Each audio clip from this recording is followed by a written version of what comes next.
This is your first day. Your designation will be RP-01/138. We expect great things from you.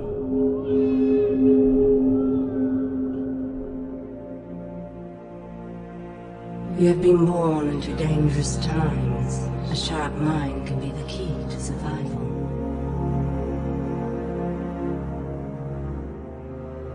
But as often as not, it will be your inherent physical traits that win the day.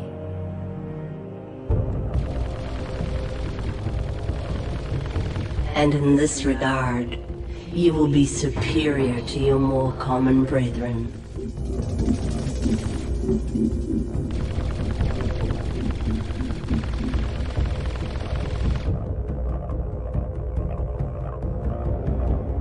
For you are a commando, an elite unit, something truly special. Your weapons, your armor, and most importantly, your brothers.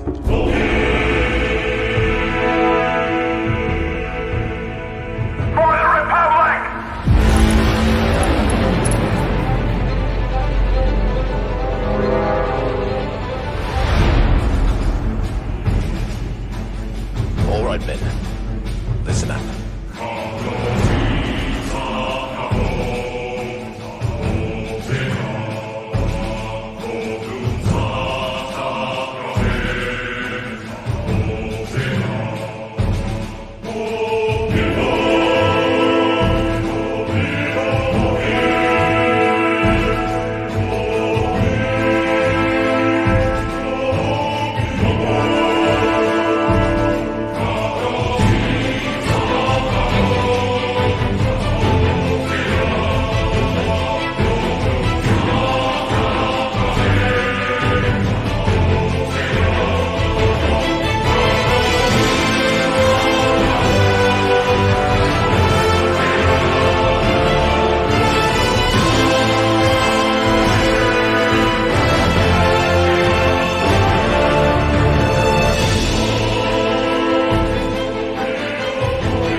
Delta Squad, form up. Forming up, boss. What is up, Mandalorian fans? Yes, sir. Yes, sir. It's your boy, Super Bro Corey, changing things up a little bit because the greatest co-host in the world has been just so crazy working on videos for streaming events and content and everything like that. I figured, why not switch it up a little bit? So allow me to introduce the greatest co-host in the world, my fellow Mandalorians, Delta Squad, form up. It's Trey of the Bat Channel. I'm just kidding. You caught me off guard with that. How's it going, buddy? Yeah, I figured if we needed to wake your ass up, we'd change it up. Certainly a way to do it, and I appreciate that. And of course, the opener with all the music, man, Samuel Kim, it always gets me hyped with the Vode on. I just say Vode, Vode, Vode. You just say repeat Vode over and over and over again. No, you got to learn the Mandalorian creed, Corey. Yeah, I should learn the actual lyrics. One of these days, we're all going to be tested on it. The Delta Squad just have to go through the lyrics. But guys, it is so good to see all of you. I am Super Bro Corey's best co-host. Just having a good time on Saturday. A lot going on this weekend. There's a big event on Twitter for all of our DC fans. You know what I'm talking about. Raising money for the American Foundation for Suicide Prevention. A lot going on there. So make sure after the stream, you join us in all that campaigning. It's going to be a damn good time for sure. Corey, can you turn down the music? Oh, we will in a second. We're waking up, big fella. You waking up, everybody? I don't even know if people can hear you. But guys, it is wonderful to see Corey. He's rolling up. The Delta Squad is rolling up. Oh my God! See what happens when Corey drank too much coffee this morning? Woo! Did you just eat the coffee ground? I dipped it. Where you just put the coffee grinds in the. Did that. You just, yeah. That's good. That is the way. Man, a lot to talk about, but as always, guys, it helps us out so much when you follow our channels through the different social media sites like TikTok, Instagram, Twitter, at _Bat Channel. You can also follow us on Facebook if you're still over there at Holy Bat Channel, because someone beat me to the punch. It's just a great way to get in touch with us and to DM us and let us know your thoughts on the latest episodes or some topics you guys want us to talk about. It's also just, say hi. How you doing? We like to hear from you guys. Hi, Trey. Hi, Corey. Hello there. Hello, 9 Lives. It's been a while. Hope you've been doing well. Life's been treating you well, and that 2023 has been off to a good start. And as always, it helps us out so much when you smash that like, you share this video, you subscribe if you haven't already, and hit that notification bell so you never miss an episode, because we've been doing a lot lately. We did a big stream about DC yesterday. We did a 65 movie review. We're going to be doing a Shazam one with our new series, Corey, that we're doing on the Bat Channel called We Watch the Movies So You Don't Have to. And of course, it doesn't look like the box office is going well for Shazam. No. It's pretty bad. When you have the director, basically, David F. Sandberg, throwing his hands up being like, we kind of expected this. He's like, but I got paid. It's all good. Like, suck. Damn. Like, oh no, we suck. I don't know if you're supposed to say that. That doesn't inspire confidence, I got paid. Oh my gosh. The Butler asks, have you been keeping up with the Bad Batch? I have. I haven't seen the latest episode. Been really busy gearing up for this weekend with all the events that are going on. But we will soon. Yeah. Bat Dan Sot says he has a great channel, guys. Make sure you check it out. He did a great stream with Skywalker the Jedi the other day. Says to be fair, Mandalorian took over 2 episodes of Book of Boba Fett, and Mando still got more time in his show takeover episode than Boba did. Yeah, good point. Listen, what did you stream yesterday? You didn't stream yesterday. The other day. See, like I said, I'm tired. It says chicken. Drunk. It was St. Patrick's Day. I didn't stream. That's right. It was St. Patrick's Day. See, I didn't go hardcore on the Irish whiskey, but I had a couple of glasses while I was working on all these projects for this weekend. Let me help you out by saying, let's get on with the show and get that Delta Squad forming up. Delta Squad. Ladies and gentlemen, let's bring in Orc and Beans 14 and the Savage Bat.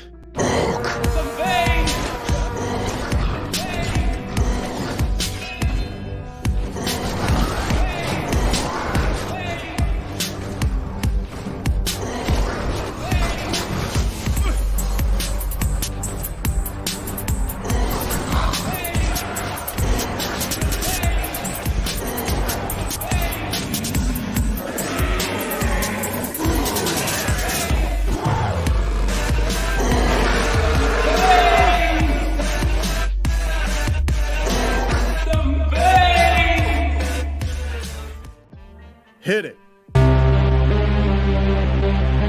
Yeah. Come on. Straight out of G-City. Y'all know me. I'm Batman, the motherfucking Dark Knight. I'm a playboy by day, vigilante by night. I'm Batman, the defender of Gotham. I dress up like a bat, cause it's motherfucking awesome. Batman's in the house, come and party in the Batcave. Yo, Alfred. Yes, Master Wayne. Bring some more Cavassier. Yo, fellas, how's it going? Hello. Not too bad. I'm in the same position as you, actually, Trey. I'm very, very tired. I had an interesting day the other day. He's a sleepy boy. Yeah. Sleepy boys just ready to wake up and talk about and geek out about Star Wars today. Yeah. Man, so I know the Butler asked recently, and I know some of us are. Savage, have you been keeping up with Bad Batch? Yes, I have. Yeah, I have. What's your general thoughts so far? Absolutely loving it, particularly the Snow episode with Crosshair. That was real. You know, that was touching on the dark side a little bit. Really like that, and it was kind of put in the sort of normal shows, you know, apart from Andor, obviously, because that's very dark, but putting the normal shows to shame, really, with its storytelling. It was, it's really good. Absolutely love the Bad Batch. Can't wait to see where it goes next. Yeah, I agree. Bad Batch has been really solid. Have you guys, Super Bro, Corey, and Orc and Beans, have you guys been going into Clone Wars at all a little bit more? Yeah. Totally. Well, okay. It's a lot. I know not the way Cody said, yes, no, yes, no, yes, no, okay. yes, no, yes. Okay, gotcha. Ted Lasso came out on Wednesday, so Ted Lasso, that's a show we might have to review because I freaking love Ted Lasso. I love Lasso. that show. What's that? Who's Ted Lasso? Corey, shut up. It's a great show. Ted Lasso is a phenomenal show with Jason Sudeikis. Never heard of her. It's Roy Kent, man. Roy Kent is my spirit animal. Roy Kent. Roy Kent. He's everywhere. Yeah. Love Roy Kent. All right, well then me and Trey will do a Ted Lasso review then. Yeah. Corey, you're not invited. Not invited. Ooh. You can be the guy in the background punching buttons. Already am. Anyways, then I'm opening shows and I'm doing it all, Trey. You little yuppie boy. We got 9 Lives in Hell here. We got Bat Fanatic in the house. Hashtag Restore the Snyderverse Guy. Beyond the Night. Red Hooded Outlaw. Boy Trevor H. The Butler. The Bat Dan's Thoughts with a fantastic hashtag. We're dropping them hashtags today on Twitter. And we're also talking about Star Wars content in the meantime because we're having so much fun with these Delta Squad episodes. The Batman Who Laughs is here. Red Hooded Outlaw. Since I opened the show, I wasn't as good about capturing everybody. Oracle's Clock Tower, I think I said. If I missed you, put a holler at me in the chat. But welcome everybody. Welcome. I think I saw. Was it the Batman Who Laughs said he was conflicted on this last episode? He was. I was a little bit, to be honest with you. Oh, this is going to be a good conversation. I would have thought Savage would have been like an easy 9, I fucking loved it, yeah. Wow, no, yeah, we'll get to that at the end, but yeah, definitely conflicted. Definitely. Interesting. Oh. I kind of tweeted about this last night, but I was Don't talk about it. What? Don't talk about the tweet. Because we you don't want me to talk about the tweet? You want me to... What's that? Talk about it at the end. We don't want to influence people's minds. We don't want to influence people. Okay, that's fair. So I won't talk about the tweet I sent out that gave my general thoughts about the tone of this episode. But interesting indeed. I'm curious to see how this goes because it was very much a different Mandalorian episode than we've seen before. So let's go ahead. Let's get started with Season 3, Episode 3, Chapter 19, The Convert, with the breakdowns and theories. Here we go. Hope you guys are ready. Okay, so the start of this episode, as we know, we left off with Bo-Katan rescuing Din Djarin after he was trying to redeem himself in the living waters in the Mythosaur lair, and she happened to see that the legend of the Mythosaur is real and it is alive and kicking. So that obviously left us in question of like, did Din Djarin see it? Is she going to talk to him about it? What was your guys' thoughts that she chose to keep it a secret? She chose not to tell him after she was like, hey, did you see anything down there? And he was like, no, I was passed out. General thoughts, what do you think her angle is here? Let's start with Orc and Beans and then Savage and Super Bro. I think she is conflicted. I think maybe she's like, I don't know if I truly believe what I saw. But then also she's like, am I wrong? Is it really true? I've had some kind of hate towards this, but maybe I don't. Like, And I think she's kind of just going with like everything in her head right now. She's got so much, and I think she's just gonna kind of keep it to herself for a little bit. And then I think maybe once she kind of figures out the path that she truly wants to go on, which she towards the end of the episode, I feel like we're kind of getting more of an insight of what she's going for. But I think she's just conflicted, and so she didn't want to talk about that yet. Yeah, it's it definitely seems you could take it that way, that maybe she's not sure what side she's on yet. If she's on kind of her modern Mandalorian ways, or if there's a possibility of, if the legend is true, maybe she was wrong about all the. She's keeping her cards close to her chest. Yes, that's a great way to put it. Absolutely. Savage Bat, what was your thoughts that she chose not to tell Din Djarin about the mythosaur? Yeah, she's obviously up to something, and I have missed last week's Delta Squad for unforeseen circumstances, and it was one of the best episodes so far. Oh yeah, I was gutted that I had to miss it, but I rated it up 9.5. Oh, not bad. Lovely bit of jetpack stuff going on. Love a bit of that. And yeah, she's obviously up to something, and this kind of sort of religious cult side of the Mandalorians, she's not quite sure about. Everyone was kind of saying welcome and all that. She was all a bit like, I don't know about this.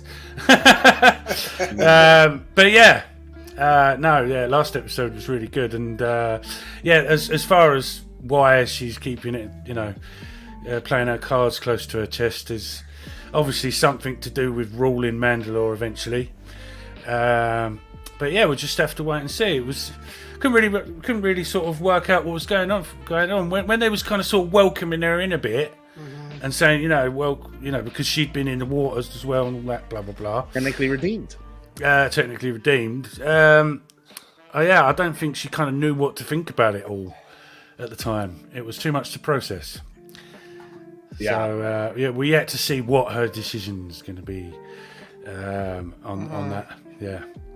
Absolutely. Super Bro Corey, your thoughts about Bo-Katan keeping the mythosaur secret from Din Djarin? Yeah, man. I immediately, I actually, when she went in there, I was like, okay, so that means she's redeemed now too, because she bathed in it. But when she saw it and she came out and she was just like kind of sitting there, kind of like in thought, as she's waiting for Din Djarin to wake up, and I think she was trying to figure out if she actually saw it or if it was, like she missed it, because it all happened very quickly. So you think she may have thought, like, did I really see that? Was that delusional? Maybe Din Djarin saw it too. And then I was like, so she's asking Din Djarin, hey, yo, did you see this too? Okay, she's trying to think, I think she truly believes, like, holy cow, maybe this is all, factual about what they said about this place. And then kind of, like Savage said, fast forwarding to, her being redeemed as well, it's it's all connected. I feel like it's this is the way, I think she's kind of rediscovering herself. Well, yes, this was a redemption story for Din Djarin. Maybe this is a redemption story for Bo-Katan. So you're still looking at it through a positive angle, that like maybe Bo-Katan is like, she's kind of her story is kind of mirroring Din Djarin's in a way. She just has had a longer journey of redemption. Yeah. Okay. Interesting. Very, very interesting. Me personally, I was kind of taken back that she didn't bring it up to him. Because to me, it seems, I took it from a negative angle, that she is, I think someone said it best almost, Trevor H. She has an ace up her sleeve now. And I feel like it makes more sense towards the end of the episode, when they, what finally happens, that in a way, yeah, like having the mythosaur, and kind of what I said in our breakdown last episode, I had mentioned that I think they're going to kind of go the Avatar route here, where someone is going to try to ride this mythosaur so that they claim to be the. Oh, no, I would totally ride that thing. Yeah, hell yeah, I'd ride Absolutely. that thing. I'd take that black saber and ride that thing. Exactly, it'd be the dopest thing in the world. I'd rather be riding Bo-Katan, to be honest with you. Oh, sorry. Yeah, that's just where it is.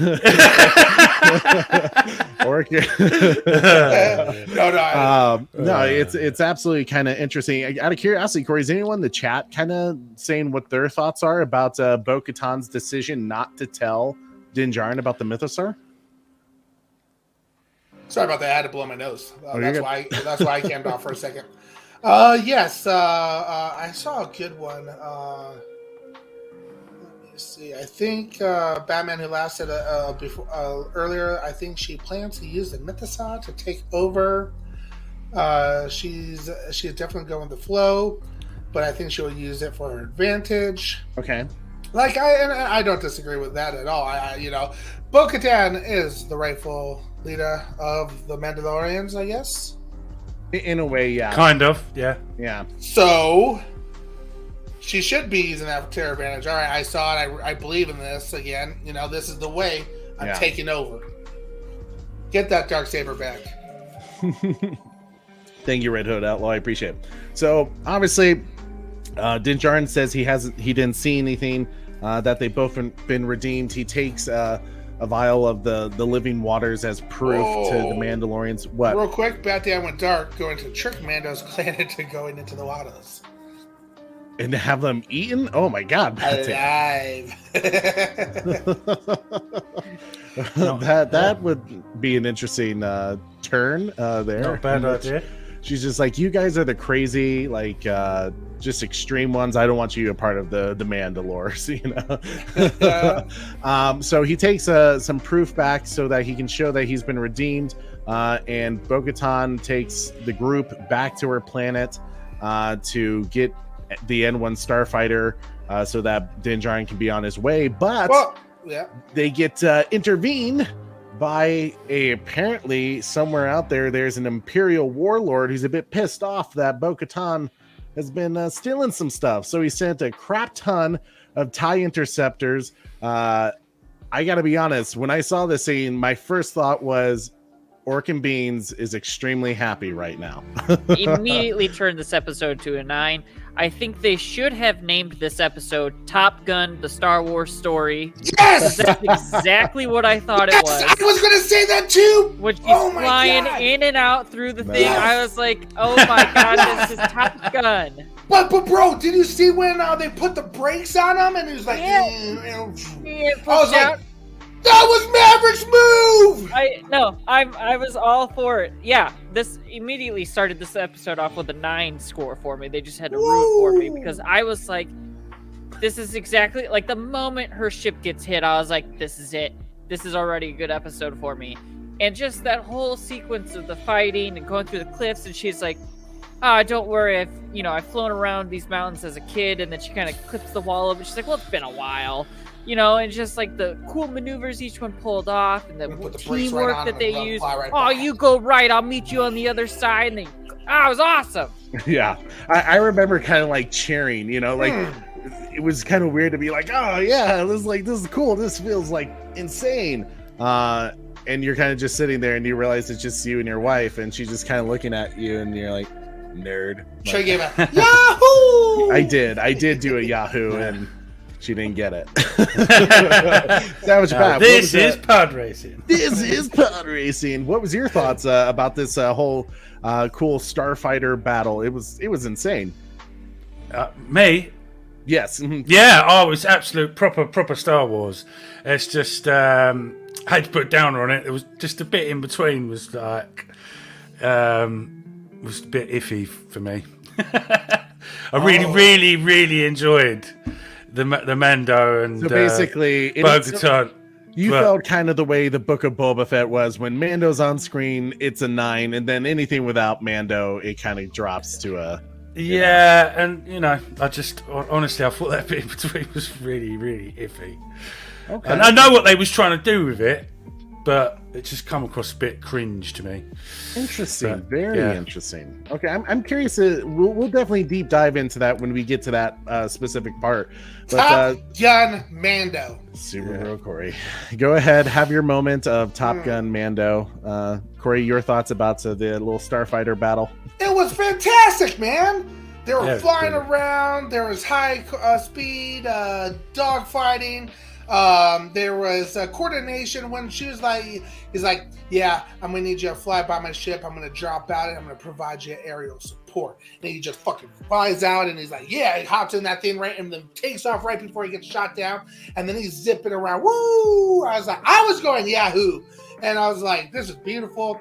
Zipping in and out. We hit the brakes and then they fly right by and he takes them out. I'm like, he learned it from Top Gun Maverick. I literally thought of Batan at that time because I knew he'd be like, Mando would be Maverick. No, Mando learned his flying skills from watching Top Gun Maverick, baby. In a galaxy far, far away, a long time ago. Maybe galaxy Maverick far, watched far Mando. away. You know? No. Maverick taught Mando everything he knew about flying. Oh my god, That was beautiful.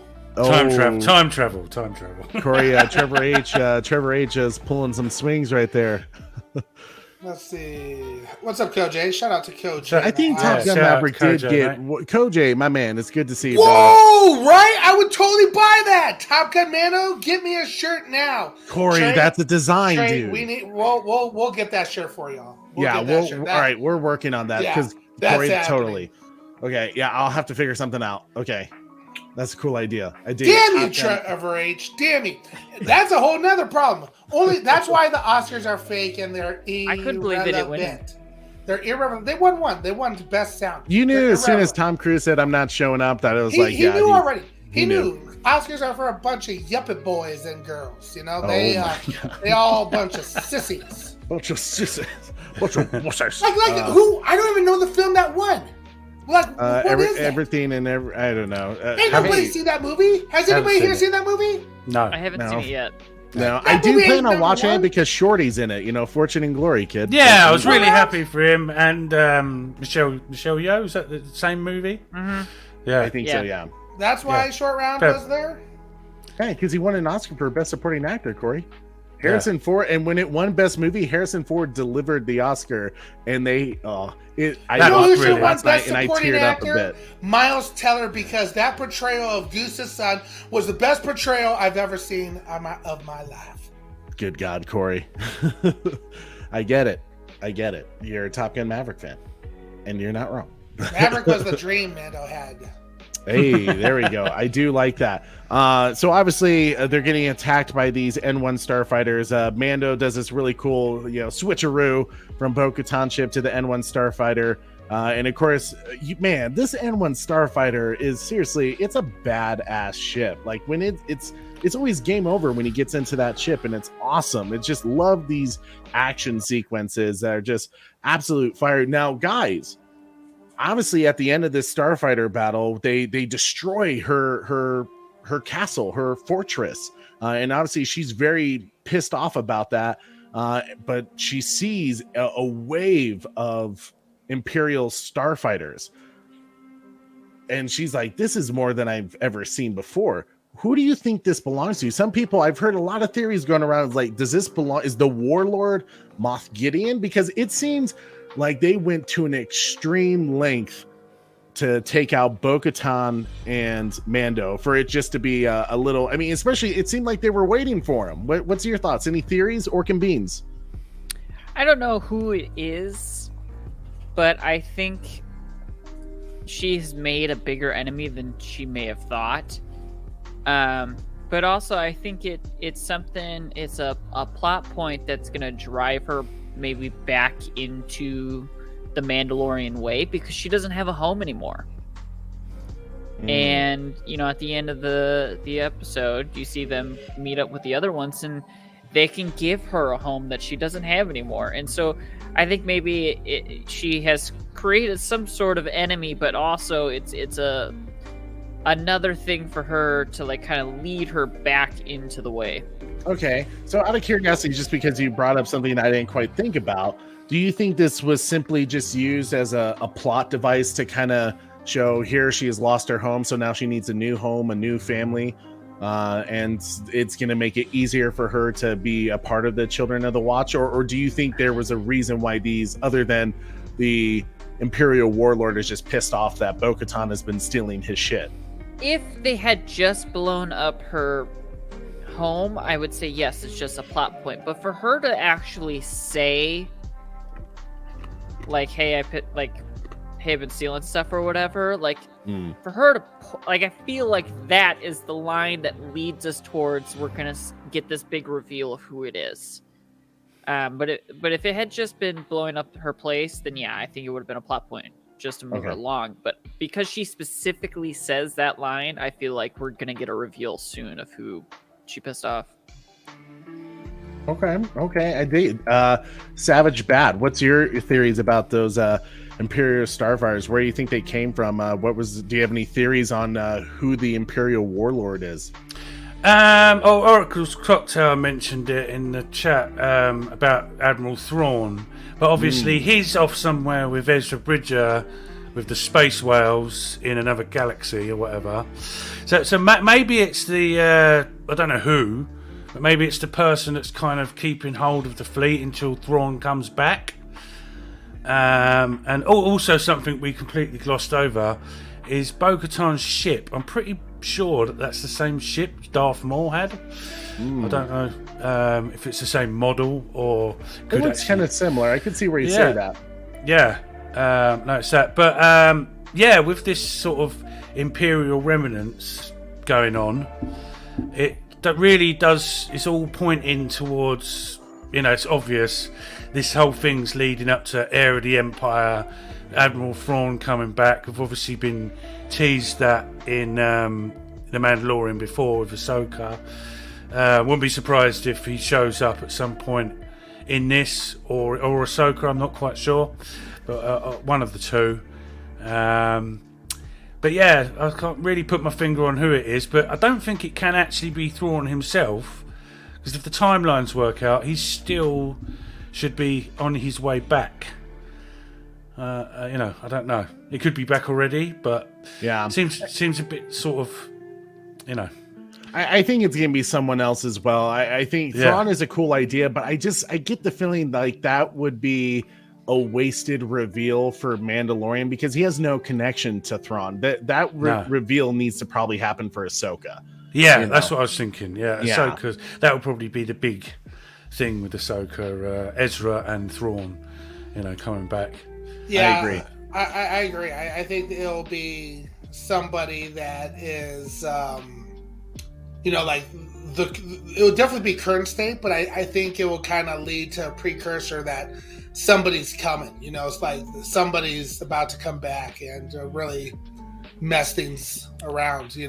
Yeah. Well, I mean, if anything of what this episode really proved is that there is a danger out there that Mandalorian, Din Djarin is kind of ignoring. He's kind of thinks because they defeated Moff Gideon and he was arrested and the New Republic is in charge now, that there's nothing to really be concerned with. And that's, I feel in a way that you see a lot of that going on in this episode with the New Republic themselves, where they're kind of acting like everything's good and not preparing for, or at least making sure nothing. They're very just like, we're done with fighting, right? We fought for so long.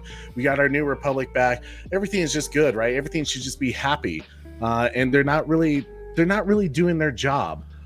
So of course, our characters, Bo-Katan and Din Djarin, escape from the TIE fighters. He's taking her to the secret location of where all the other Mandalorians are at. But let's go ahead and go to the show. Kind of took a weird turn here. I will admit that I did not expect them to go down this road. I was kind of just expecting now we get this journey of, Din Djarin and Bo-Katan dealing with the Mandalorians and being redeemed and stuff like that, and how are they going to handle Bo-Katan? But instead, they decided to give us a little bit more of the political side. It was very reminiscent of Andor in a way. where you got to see that side of what's going on in the rest of the galaxy, particularly on Coruscant, which is wonderful because we haven't seen in any live action what Coruscant has become after the Battle of Endor. So this was really, for me, I was really excited about this because here they are in this big, I think it's the same opera place that was in episode 3, Revenge of the Sith, where this doctor who we've seen in the first season, who cared for Grogu, who is in charge of Moff Gideon's cloning research department, he's kind of talking about how he can do more for them, that cloning could be an option, even though it's been outlawed in the New Republic, but it's something that they need to consider for the medical aspect of it. Guys, what was your thoughts about this whole hearing that I think his name is Dr. Pershing?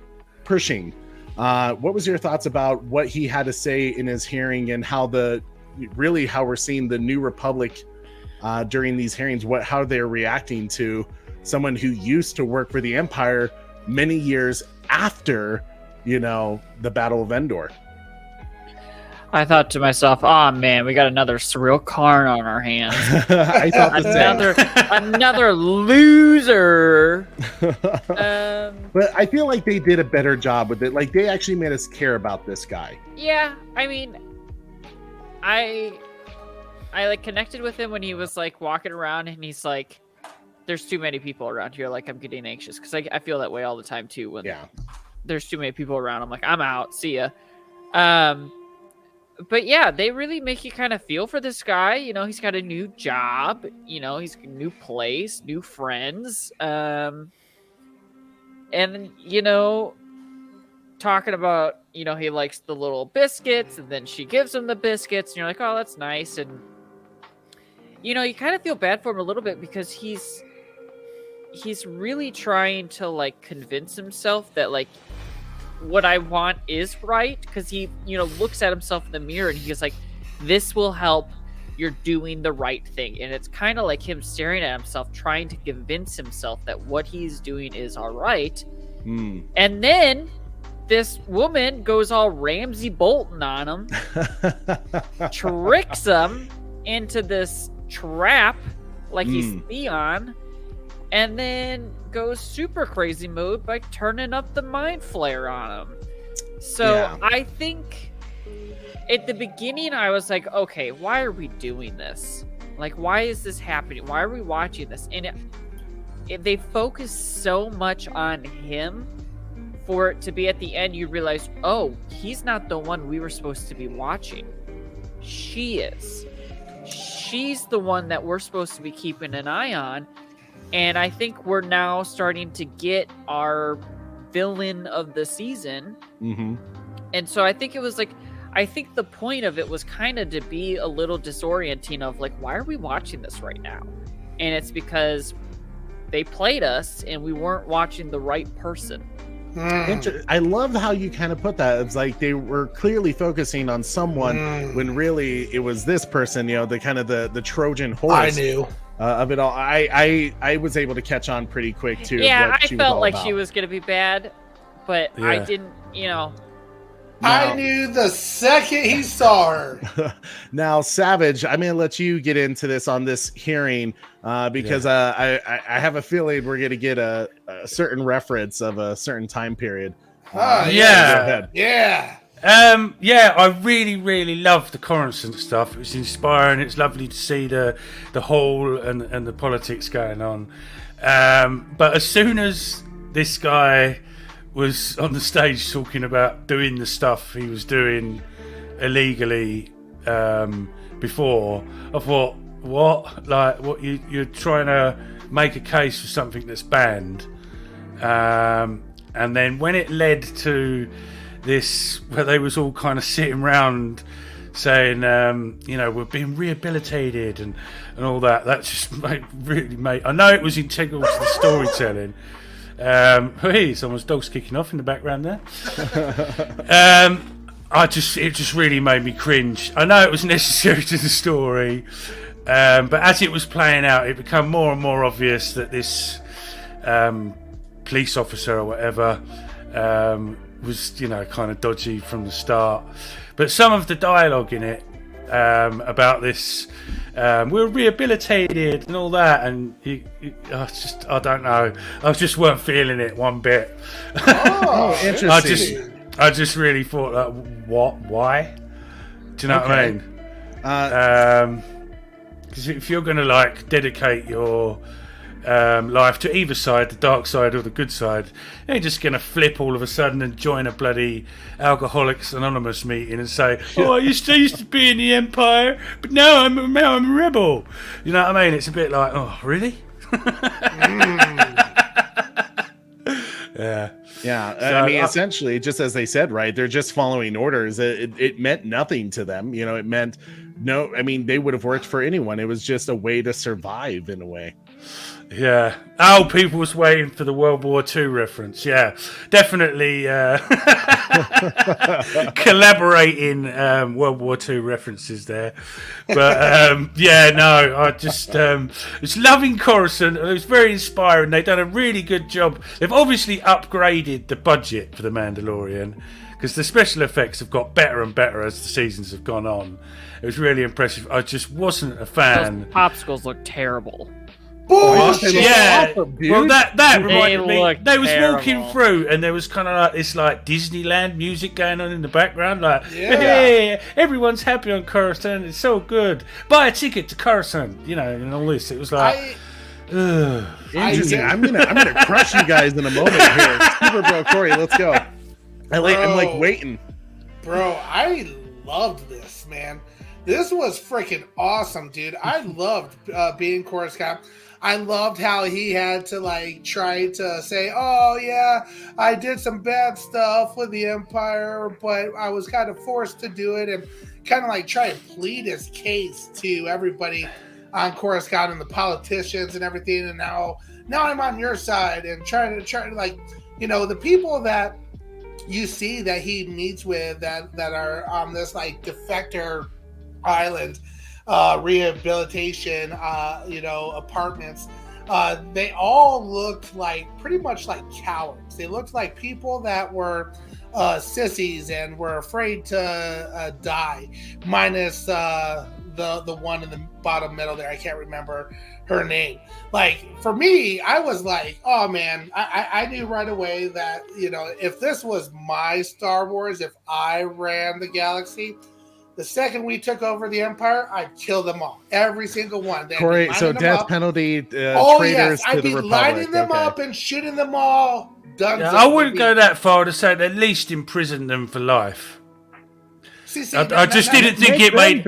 I didn't think it made any sense that they was even free. Yeah. Okay. See, personally, because at the end of the day, it don't matter. You're part of. You was part of the big war machine.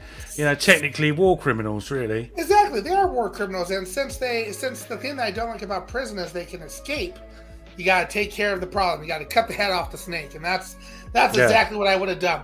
Now, looking at it, the second that he showed up and he was like, "Oh, I didn't realize I'd see anybody at Moths," and she gave that freaking face right there, I was like, "Oh shit."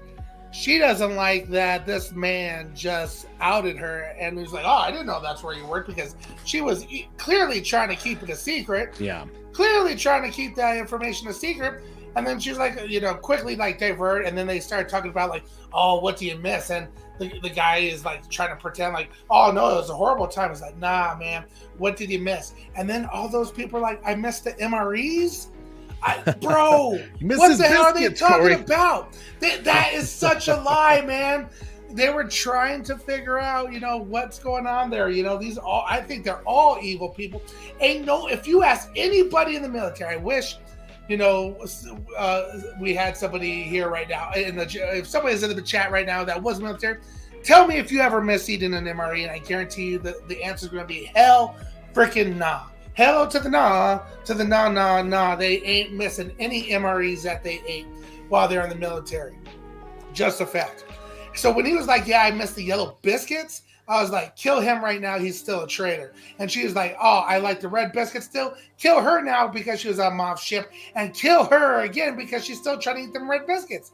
And then she brings some yellow biscuits to him. I'm like, oh yeah, they lived the Empire life a little too cush, and they should all be destroyed. That's my take on that.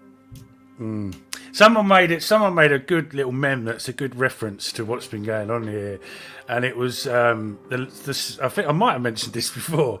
The scene with Luke and Darth Vader, and Luke says, "I have to save you," and Darth Vader in the meme says, "So I can be put on trial for war crimes." No, bro, just let me die. Do you know what I mean? Like, seriously, like this whole Empire thing is not just going to go away. We're not just going to like be forgiven for it, especially for Alderaan in particular. You know how many billion people died that day. This is what I had a problem with, was rehabilitated Empire. No, not at all. You should at least get life in prison for that. Kill them all, or executed. But right? Just saying. Because clearly, look what happens. When you let people, keep going on and doing their thing. Been watching too much Walking Dead, Corey. Shit keeps going back and forth, Trey. You can't have it. When they have some idealistic thing in their minds, it's time to destroy. And all fairness, though, we always know I agree. that the rebels were always gonna, they took prisoners. They prisoners of war and stuff like that. They were never going to do a massive, hanging genocide. And that's genocide, killing these people. Strikes back, and you also have to remember the Emperor. It was the draft. People didn't have a choice, really. Like, people had to serve the Empire. The only reason the Emperor let those people live was because he wants slaves.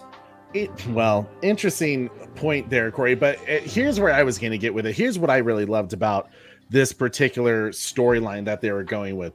One, it was very reminiscent, and this is what I thought you were going to say, Savage, was it was very reminiscent of in World War II, or at least I should say after World War II, the U.S. hired, or at least gave asylum to a lot of the Nazis scientists, like the ones who worked on the bombs and stuff like that. It was called Operation. It was called Operation Paperclip.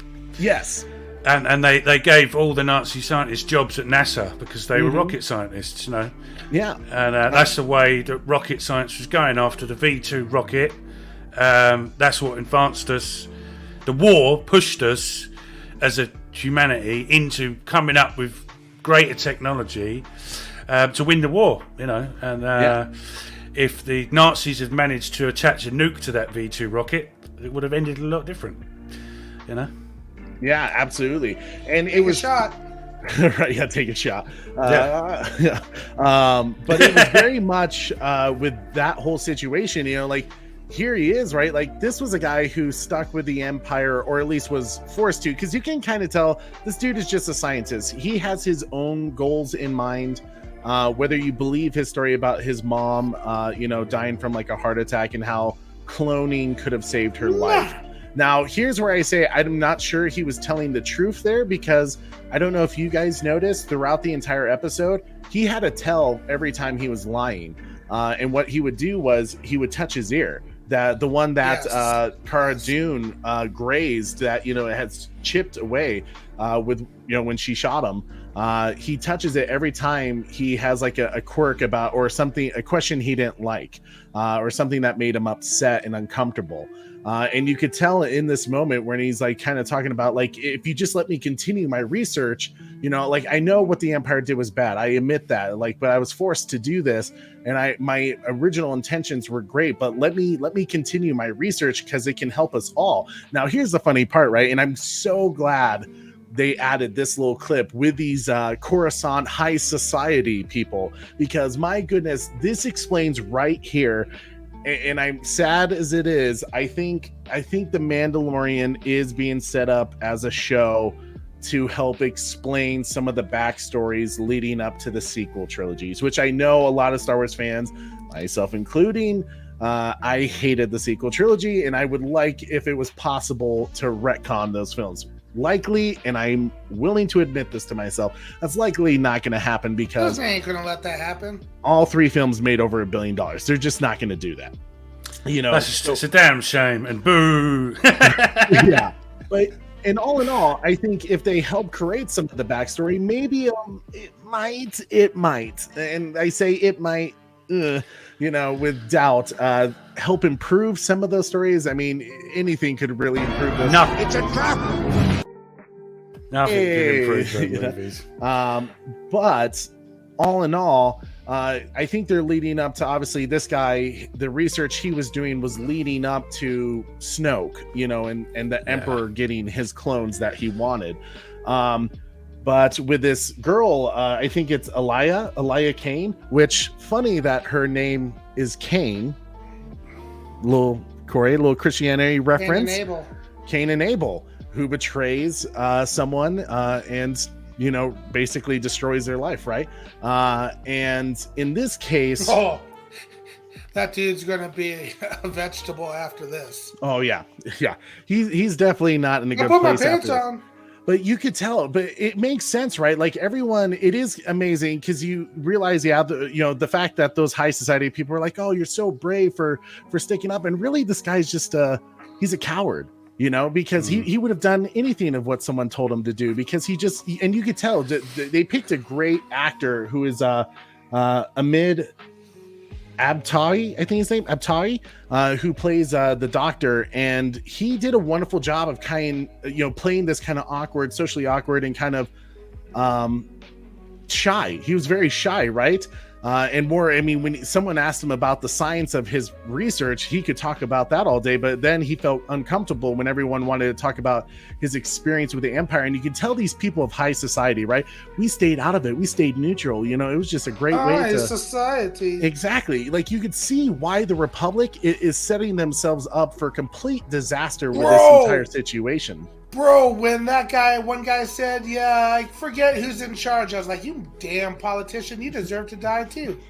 Damn. Yeah, that guy. That was like, what the hell? Yeah. It just shows them elitists, bro. Yeah, take them out. Right. They don't care. Yeah, absolutely. He was saying about the retcon. I'm still holding out for this Veil of the Force thing. Fingers crossed. Right. I know I still am. Us original Star Wars fans are still very much hoping for that, but I doubt they're going to do that. I don't care what size of the Empire or the Rebellion, you damn traitor! Yeah, I think it'd be a mistake on Dave Filoni and Jon Favreau's part to have this lead up into the New Order. I just think that'd just be such a mistake. Yeah, if anything, I think what they should do is create a major villain in between those stories. Like, never approach the sequel trilogy. Just create because I mean, there's quite a few decades that go by. Between that, they could have a main villain that's connecting them. All it's going to do is towards the end leave a bad taste in Star Wars fans' mouth. That they're most likely. Yeah, we just end it on a bad note. The Mandoverse, or whatever you want to call it. I think it'd be a huge mistake. I think Trey's a closeted sequel fan. Like I said, those were the first. Those were the first films I ever considered actually getting up and leaving my seat. Liar! Same. The Mary Poppins scene with Leia I did actually think about walking out. Did you? Oh man. For me, we won't get into it. Well, no, that's not good. Yeah. Positive. It's a trap.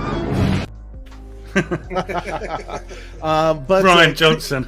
Right? Clearly, when when he meets all these other former imperialists, they're kind of chatting with him. It's very much kind of what you would think about would be like after, and you can tell they're spoiled in a way, because they're like, man, isn't this great? Like, they gave us living, they give us a job, like better uniforms, all this shit. And he's like, but do you still miss stuff? And that was you could tell they were trying to figure out who they were dealing with here. But everyone's cautious, right? It's kind of like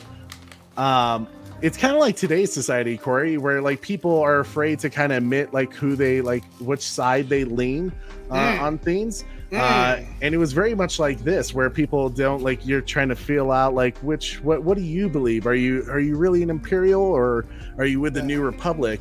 We're all for the New Republic. Look, they let us live and we're free, and not only that, we have no prison time at all. Like, isn't it great? But you can't go outside city limits. Yeah, I can't go outside city limits. But here's the most important thing that I think is very interesting of how the New Republic handled them was they're not names, they're numbers. They're basically prison numbers, right? And not only that, they very much, even though they tried to present this blanket of freedom and no punishment, and that they're very much a part of their society nowadays, you can tell that the truth is they're you know, to go from being powerful with the Empire, because if you just wore the Imperial uniform, no one would mess with you and you could do whatever you want, to now you're basically you're scum, you're slave, you're doing, you know, donkey work.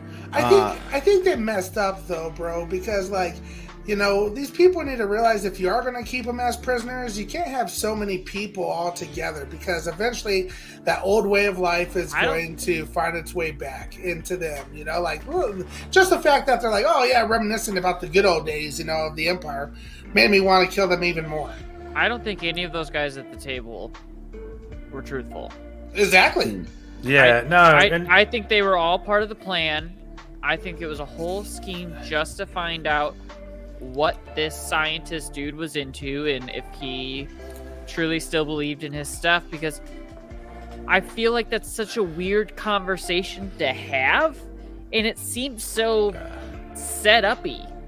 Like, yeah, hey, I said it earlier. I thought it was really cringe. Yeah. Sorry, go on. Oh. I just think they were up on her side the whole time, and that whole conversation at that table was a setup. I wouldn't go that far where I thought they were all on her side. I think they don't know who she is, because like you heard, she definitely kept Moff Gideon a secret, right? But Moff Gideon's name holds a lot of, you know, weight to it, because as soon as they heard his name, they were like, oh shit, go ahead, Terry. I think she's spying on her, those other ones there too. So when that when that doctor showed up and said, hey, I didn't know somebody from Moff was going to be here, and she like looked at him and she's like, this motherfucker right here just said. Do you know who your coworkers used to work for? Yeah, I know where a lot of them used to work. I don't know where any of my coworkers used to work. But from what we've learned from history is, you know, occupations over people that don't believe in them don't work. And, you know, extremist organisations and terrorists, you can't just take over their country and they're just all of a sudden just going to stop believing in what they believe in. Yeah. And it don't work, because, like V for Vendetta says, ideas are bulletproof. Whether they're good or not, you can't change people's minds. Yeah. You can't, like, reorganise their brain into believing something else. So I just, I wasn't feeling that at all. But here's where you're wrong too, Orc and Beans, as far as it goes to where, like, you don't know where your coworkers work. These people aren't, you know, necessarily citizens. They're not citizens.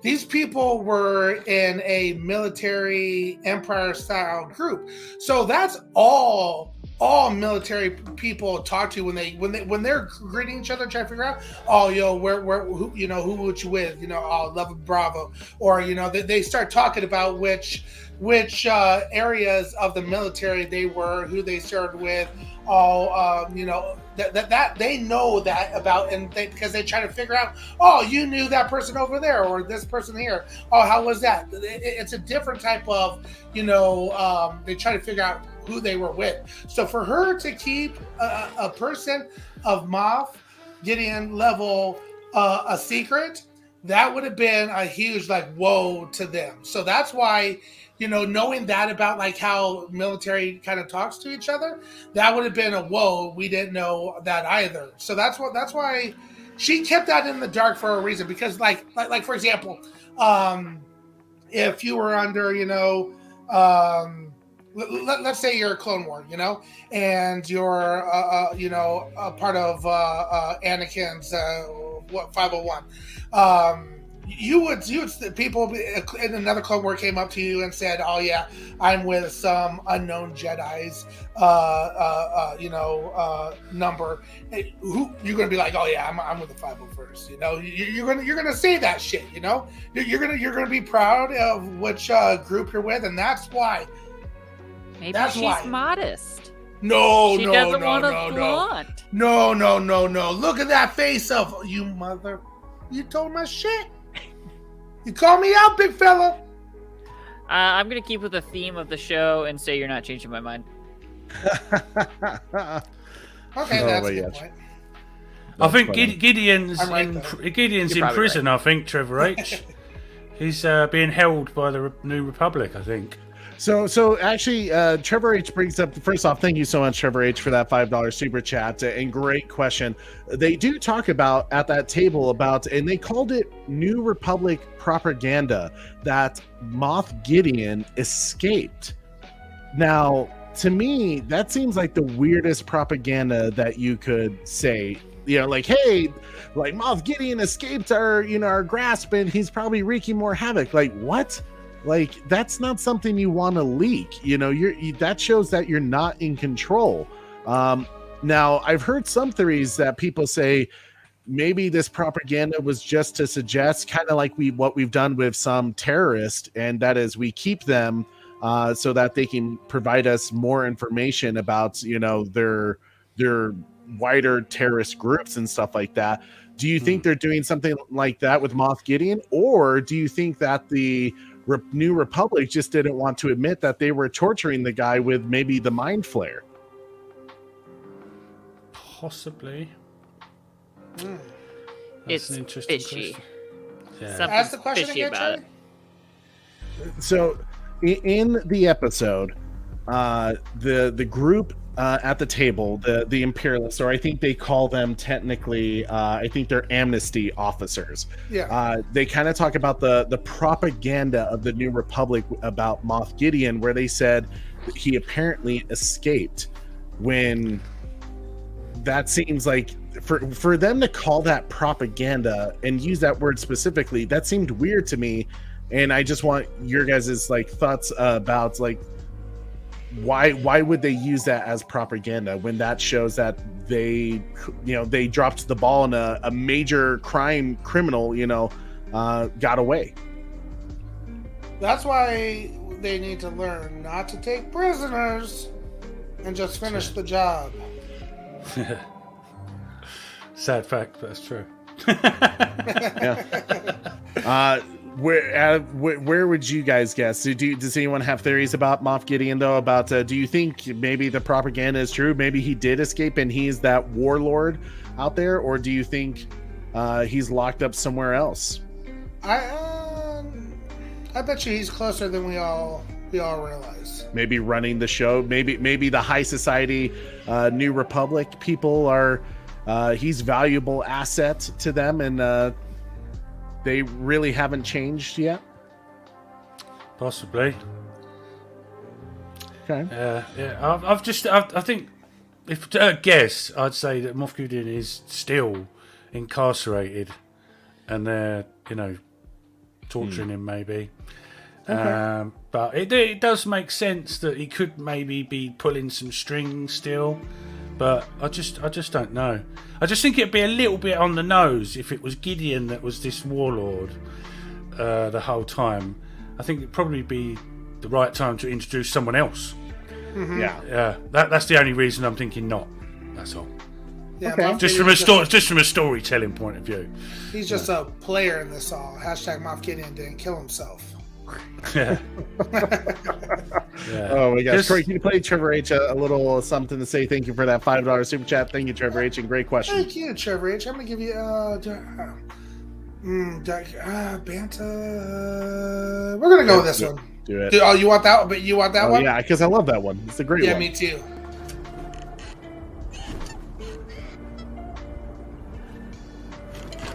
Like a panther. Yes. Like a panther. Like a panther. Not Star Wars' greatest moment. That. Morrison, thank you. And the fact that was improv and they were like keeping that. Yeah. Like a panther. Like a panther.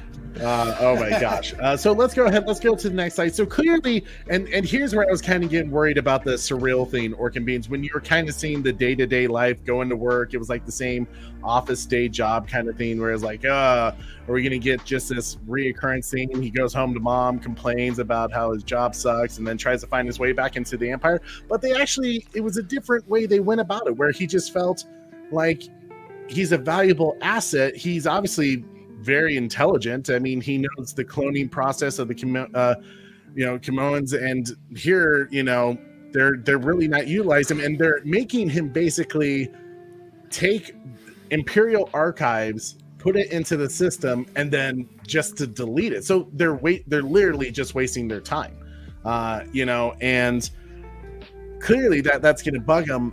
But it was very interesting to have them go through this repetitive questionnaire that is trying to evoke a reaction from these people, where hey, do you have any anger about or resentment of the New Republic? And it's clearly asking these damn questions might make me resent you. Yeah. But what were you thinking about kind of the day-to-day life of these amnesty officers? Do you think this is the right way? I know what Corey's going to say. Corey, you can't even answer on this one. But do you think this was the right way to handle the post and Battle of Endor, to just basically use these former Imperial officers just to download information and have it thrown away, and to rip apart the Imperial star fighters, the starships, and to also we heard them talk about how they're going to be decommissioning the rebel fleet, all these things that the New Republic is doing to basically say these are peace times, we don't need any battleships or anything like that. What's your thoughts about the day-to-day life in the New Republic? It just seems weird. I feel like, I don't know, the way that they were handling the whole questionnaire thing was weird to me. That's the best that you guys could come up with to make sure that these dudes are hey, do you hate your boss? That was the question that we came up with. It seems like it's just a bunch of people that are when you said that, Cody, was they should be asking everybody if they hate their boss. It seems like they're out of touch, maybe. They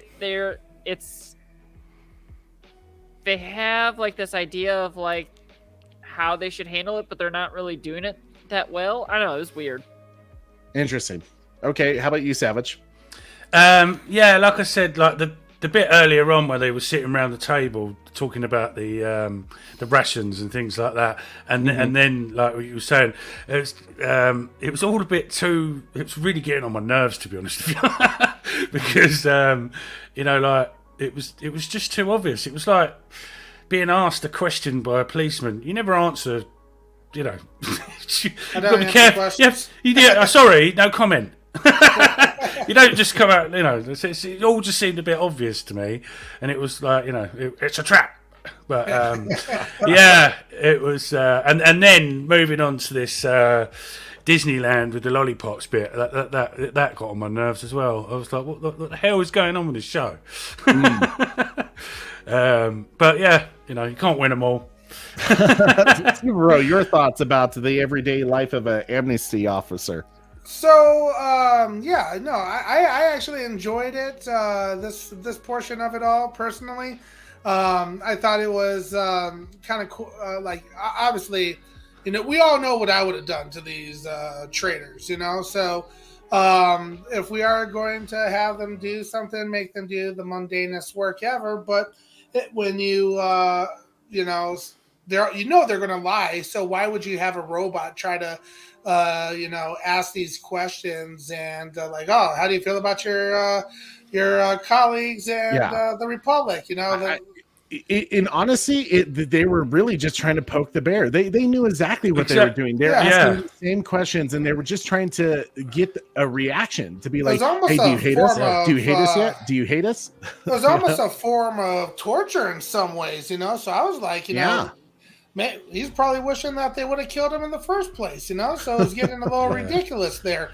Yeah. As far as this scene goes, I knew that she was trying to buy her way in and get in with them. I was like, all right, she's either a double agent or she's up to no good right from the beginning. She was going to try to get rid of trouble in her neighborhood. Yeah, exactly. She was trying to get him in trouble. Now, I did like seeing this, kind of theme park night scene area. It was kind of cool to see what Coruscant has become and everything like that. There are the few key themes that I saw here is, especially in the night scene here, those lollipops or ice creams or popsicles. Get ready, folks. That's going to be coming to Star Wars Galaxy Edge any day. Oh, hell now. Yeah, if it does, I'm there. Yeah, they're going to have some type of popsicle. And what I would assume what they do is they'll probably have a popsicle, and then they'll probably have, like, in the stick, like a little light that kind of shines through to make it kind of give that, glowing appearance. So get ready for some of those coming to Star Wars Galaxy Edge near you. Maybe even a box set in the first aisle section. That'd be sweet. Because I would like to taste one. But the entire thing that I noticed too is like she specifically was constantly testing the doctor. She was asking them things. She was seeing how things were going, and then she was also pushing him to see if he would do things. Hey, go touch that over there. Very much a manipulator, right? She's doing every step of how she can manipulate this guy, make a connection with him, almost kind of present the idea of friendship and maybe something more, and to provide him the comfort and like. That's a trap, right? And I agree, Corey. I liked this scene simply for the fact that you could clearly see how easily he was manipulated the first time with the Empire and the cloning process with Grogu. And now someone doing it again to him. And he's just blatantly letting it happen because his thoughts about mattering, like he wants a sense of purpose, but more importantly, he believes his research is that important. Maybe what happened to his mom did actually happen, and he has that guilt of knowing that he could have saved her with the cloning technology, but everyone is holding him back from reaching that goal. But it was just wonderful to see that here she was doing all the tactics to manipulate him, to build that connection with him, till basically he was on, he was a puppet on her strings, Yeah. Now, one thing I will say, I agree with the butler here. He said he enjoyed learning more about how the city is built on the planet. I did think that was pretty cool with the peak that was showing, Peak Utme, I think it was called, which was the tallest peak on Coruscant. That, of course, they built the planet, the city on top of the planet's surface. So that just tells you how, I guess, tall they've built all these structures on Coruscant. Kind of nuts when you think about it. There was one Easter egg I did catch, which was there was this entertainer that was on kind of the main street who showed these kids this little dragon thing, and it did this Dilophosaurus, neck fan thing. I don't know what you would call it. And they actually used the sound effect from the Dilophosaurus from Jurassic Park. And I heard that the entertainer is a famous cinematographer who did a lot of big films, I believe, like Blade Runner. He did a couple of episodes of Book of Boba Fett. I'm totally spacing his name, but kind of the cool little Easter eggs they put in there for sure. Corey, let's go ahead and go to the next slide, please, sir. So clearly this dude, Pershing, he's on her strings. She's got him attached. He's left him the biscuits that he said was the thing that he really missed from the Republic. You can start to see the little quirks in him that he's starting to get frustrated. He's starting to get pissed off. Looks like an Empire robot too. Oh, I mean, I'm sure it was. It was probably just everything here. You could tell. She even says it. Like she says, when they're kind of in that family attraction place. That Coruscant hasn't changed, except for there's just no more Imperial signs everywhere. you know, and that just tells you everything you need to know about Coruscant. Is that Coruscant, they don't care who's in charge. It's business as usual with them, which makes them honestly a pretty shitty place to have. They should all be destroyed. Well, I mean, it just, once again, you see how the Emperor was able to take control of the Republic so easily, and during the Empire's reign, you know, like the Republic has clearly been honestly useless. The Galactic Senate has been pretty useless throughout this entire kind of what we've learned in the last 30 years of Star Wars. They failed in every case here. I'm trying to think, Corey, can you pull up the slide one more time? When she finally gets him to, you know, he kind of says, I'm not sure, I'm not confident if we should do this or not. And he kind of says finally after his interview with the droid of like, are you irritated being here? And he gets up abruptly, and you can tell they got the reaction that they wanted out of him, which I'm sure was recorded and used as evidence against him to say that like, hey, he's not following the same path anymore. But it's partly because of her manipulation of saying, what do you need? What do you need to get to continue your research to help the Republic, right? You're helping the Republic. And he starts to believe that same narrative. Corey, go ahead and go to the next slide. When he finally decides to go along with Elia's plan here, this, to me, I really enjoyed this scene because it kind of reminded me of something of Blade Runner, especially on the train. And I kind of loved how they have this like, hey, the case of the Mondays, right?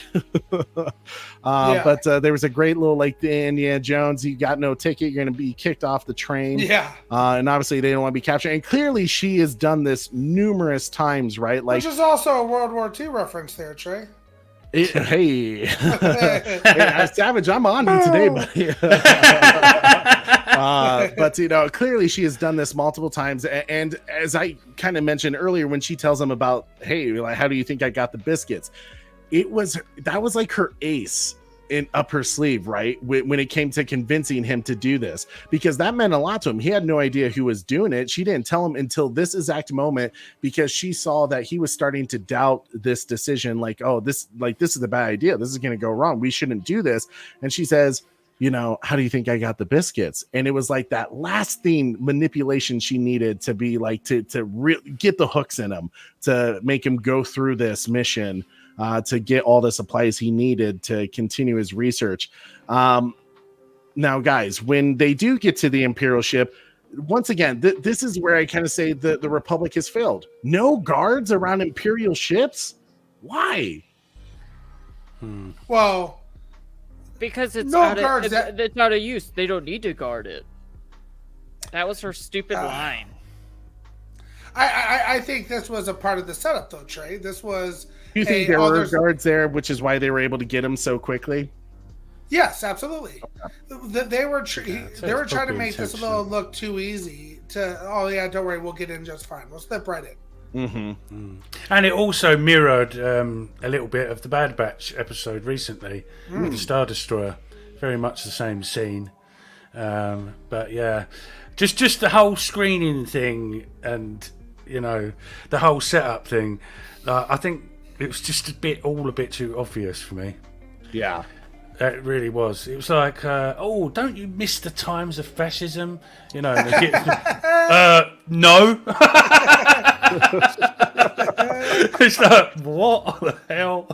Now, when you see that they're caught by the New Republic police, were you surprised that it's revealed at that moment that she was working for them? You know, or at least, what was your initial thoughts your reaction when you saw her kind of turn and give him the look like, sorry, yeah, I did set you up? Did you think at that moment, like, I remember Sarah, my wife, was saying like, wait, what? Like, I'm confused. What just happened here? And she didn't know exactly who is she working for? She was thinking like, is she with Moff Gideon? Is she with the Republic? Like, what is happening here? And I'm just curious if you guys had a similar reaction.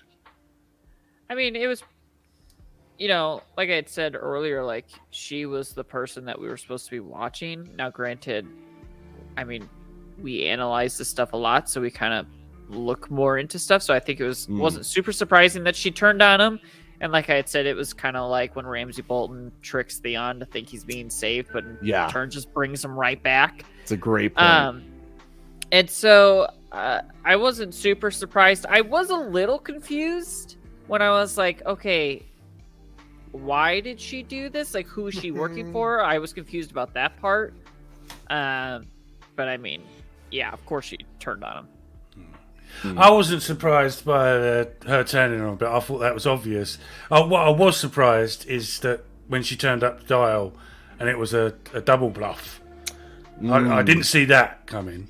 Yeah. But I did think from the get-go, oh, come on, the silly questions she keeps asking and saying, like these, don't you miss the Empire and all that? I just thought, what? Is anyone surprised out of curiosity that... I'm not going to answer that question? Well, I will, because I want you to make this a part of your answer, Corey. Is anyone surprised, though, that the Republic, like the New Republic police, didn't find this weird at all? Or is it simply because she just set him up all the way through? And told him her side of the story. It's amazing that they didn't let him really have a chance. Or do you think the people that are part of like her group, they're in on what's going on? So the New Republic is still infiltrated with a lot of Imperial influence. If I could jump in there, I think that her job for the Resistance is to be that kind of that undercover traitor, kind of spy that's going to get intel on these people and how they're acting overall. So I'm not entirely sure if the Resistance knows that she even worked for Moff Gideon. I'd be curious to see if that is something that they even know. I don't think so. I think she's obviously dodgy, but I don't think the police knew about it. Okay. I think they just thought that she was an undercover agent and she was doing a job. Exactly. Now, if the Doctor had any game whatsoever, he would have been able to be like, she talks in her sleep. Because you knew she was a damn spy the entire time. How did you know she was a Nazi, Corey? She talks in her sleep. But here's the thing. This is why this entire thing made sense to me. Because when the only time that she was really caught off guard and pissed off in this thing was when he brought up, I didn't know anybody from Moff's ship is going to be here, or Moff's unit. I don't think the Resistance knew. Clearly, her friends in the Empire knew. So she's going to take out anybody who knows that she had any ties with it. That's why this yes, she's a spy for the rebellion, but she knew right from the get-go, okay, this guy knows too much. He knows where I came from. It's going to blow my cover for what I'm doing over at the Resistance, because she is, while she's a spy for them, she's also a double agent. She's infiltrated, and that's why we should have killed them all from the get-go. But besides the point, yes, I wasn't surprised. It was she talks in her sleep moment. I was like, oh, she's one of them, Junior. Yeah. Oh my gosh, Corey. Now let's go ahead and go to the next slide. Clearly he wakes up and he's in the device that we've heard mentioned, I believe in it was either season 1 or season 2 of Mandalorian, where they talked about the mind flare, of how it was a torture tactic from the Imperials, that they used it to basically erase your mind and just make you a vegetable. And now he's hooked up to this machine. What do you think about the New Republic kind of saying like, oh no, like it's not a mind flare. I mean, it's the same device. It does the same exact thing, but it's not the same thing if you turn it on very low. It was kind of like, no, this is some shady shit, guys. Like, clearly they're kind of creating this complexity, this gray area of the New Republic, that even though they're the good guys, right? The rebels won. They're no different, really. I'm going to say Coruscant's a cancer. They need to get rid of that place. If they want, well, they do eventually. Yeah. They're. it's one of those things where it's like, are we really the bad guys? Like yeah, it's interesting. It's weird. They're Power corrupts. I mean, you can't. It feels like they're trying to like justify that, like, no. This is a different machine. This isn't a mind flare. This is a, and then lists off this, crazy name. He's like, it's different. It's fine. We're not the bad guys. I'll be here when you wake up in the morning. Yeah, it's the oldest trick in the book, and politicians use it, businesses use it, Just change the name of your brand and say, "Oh, we're back. We're a new company." It's the same company. They just took the sticker off the side of their van and put another one on it. Absolutely. I will say I did love that freaking scene where he's like, "I was just trying to help. You don't understand. She brought me there. It was a trap." And the guy just turns and is just like, "I don't understand your reference. I feel like you're trying to say something there." I don't think we're necessarily saying that the New Republic is evil, Batman, or that they're just stupid. What we're saying is specifically the people at Coruscant, like the very beginning, that guy at the beginning where he's like, "Oh yeah, Empire, Rebellion, Republic." Whoever it is, I can't remember. I forget. We stay neutral, which means they're okay with every wrongdoing that happens. They really don't give a shit. Down with what the happens global to them. elitists, bro. Yeah, and just like what Elias says, we've talked about it, that she's like, Coruscant hasn't changed. It's just a different management, different banners on the wall. It's this whole fun that you're seeing here on Coruscant, people having a great time eating popsicles and drinking photon fuzzles. Like, this hasn't changed. This was always here. And that in a way kind of like, it upset me to know that Coruscant has just always been careless. Nothing is unjust in their eyes. And there's a few good apples out there who are trying to do stuff. Mon Mothma, Senator Organa, all those people, and now Leia, obviously in this world, is trying to get things done. But you can just tell that it's just the lack of care in this society on Coruscant is just absolutely like appalling and kind of like maddening to know that they wouldn't even keep up some form of military, with, getting rid of the rebel fleet. Like, why would you get rid of your ships? When there could be we do know there's Imperial officers out there, a warlord. Everyone's aware that there are Imperial warlords. So what are we doing? It's kind of mad. What? Hey, I'm not surprised.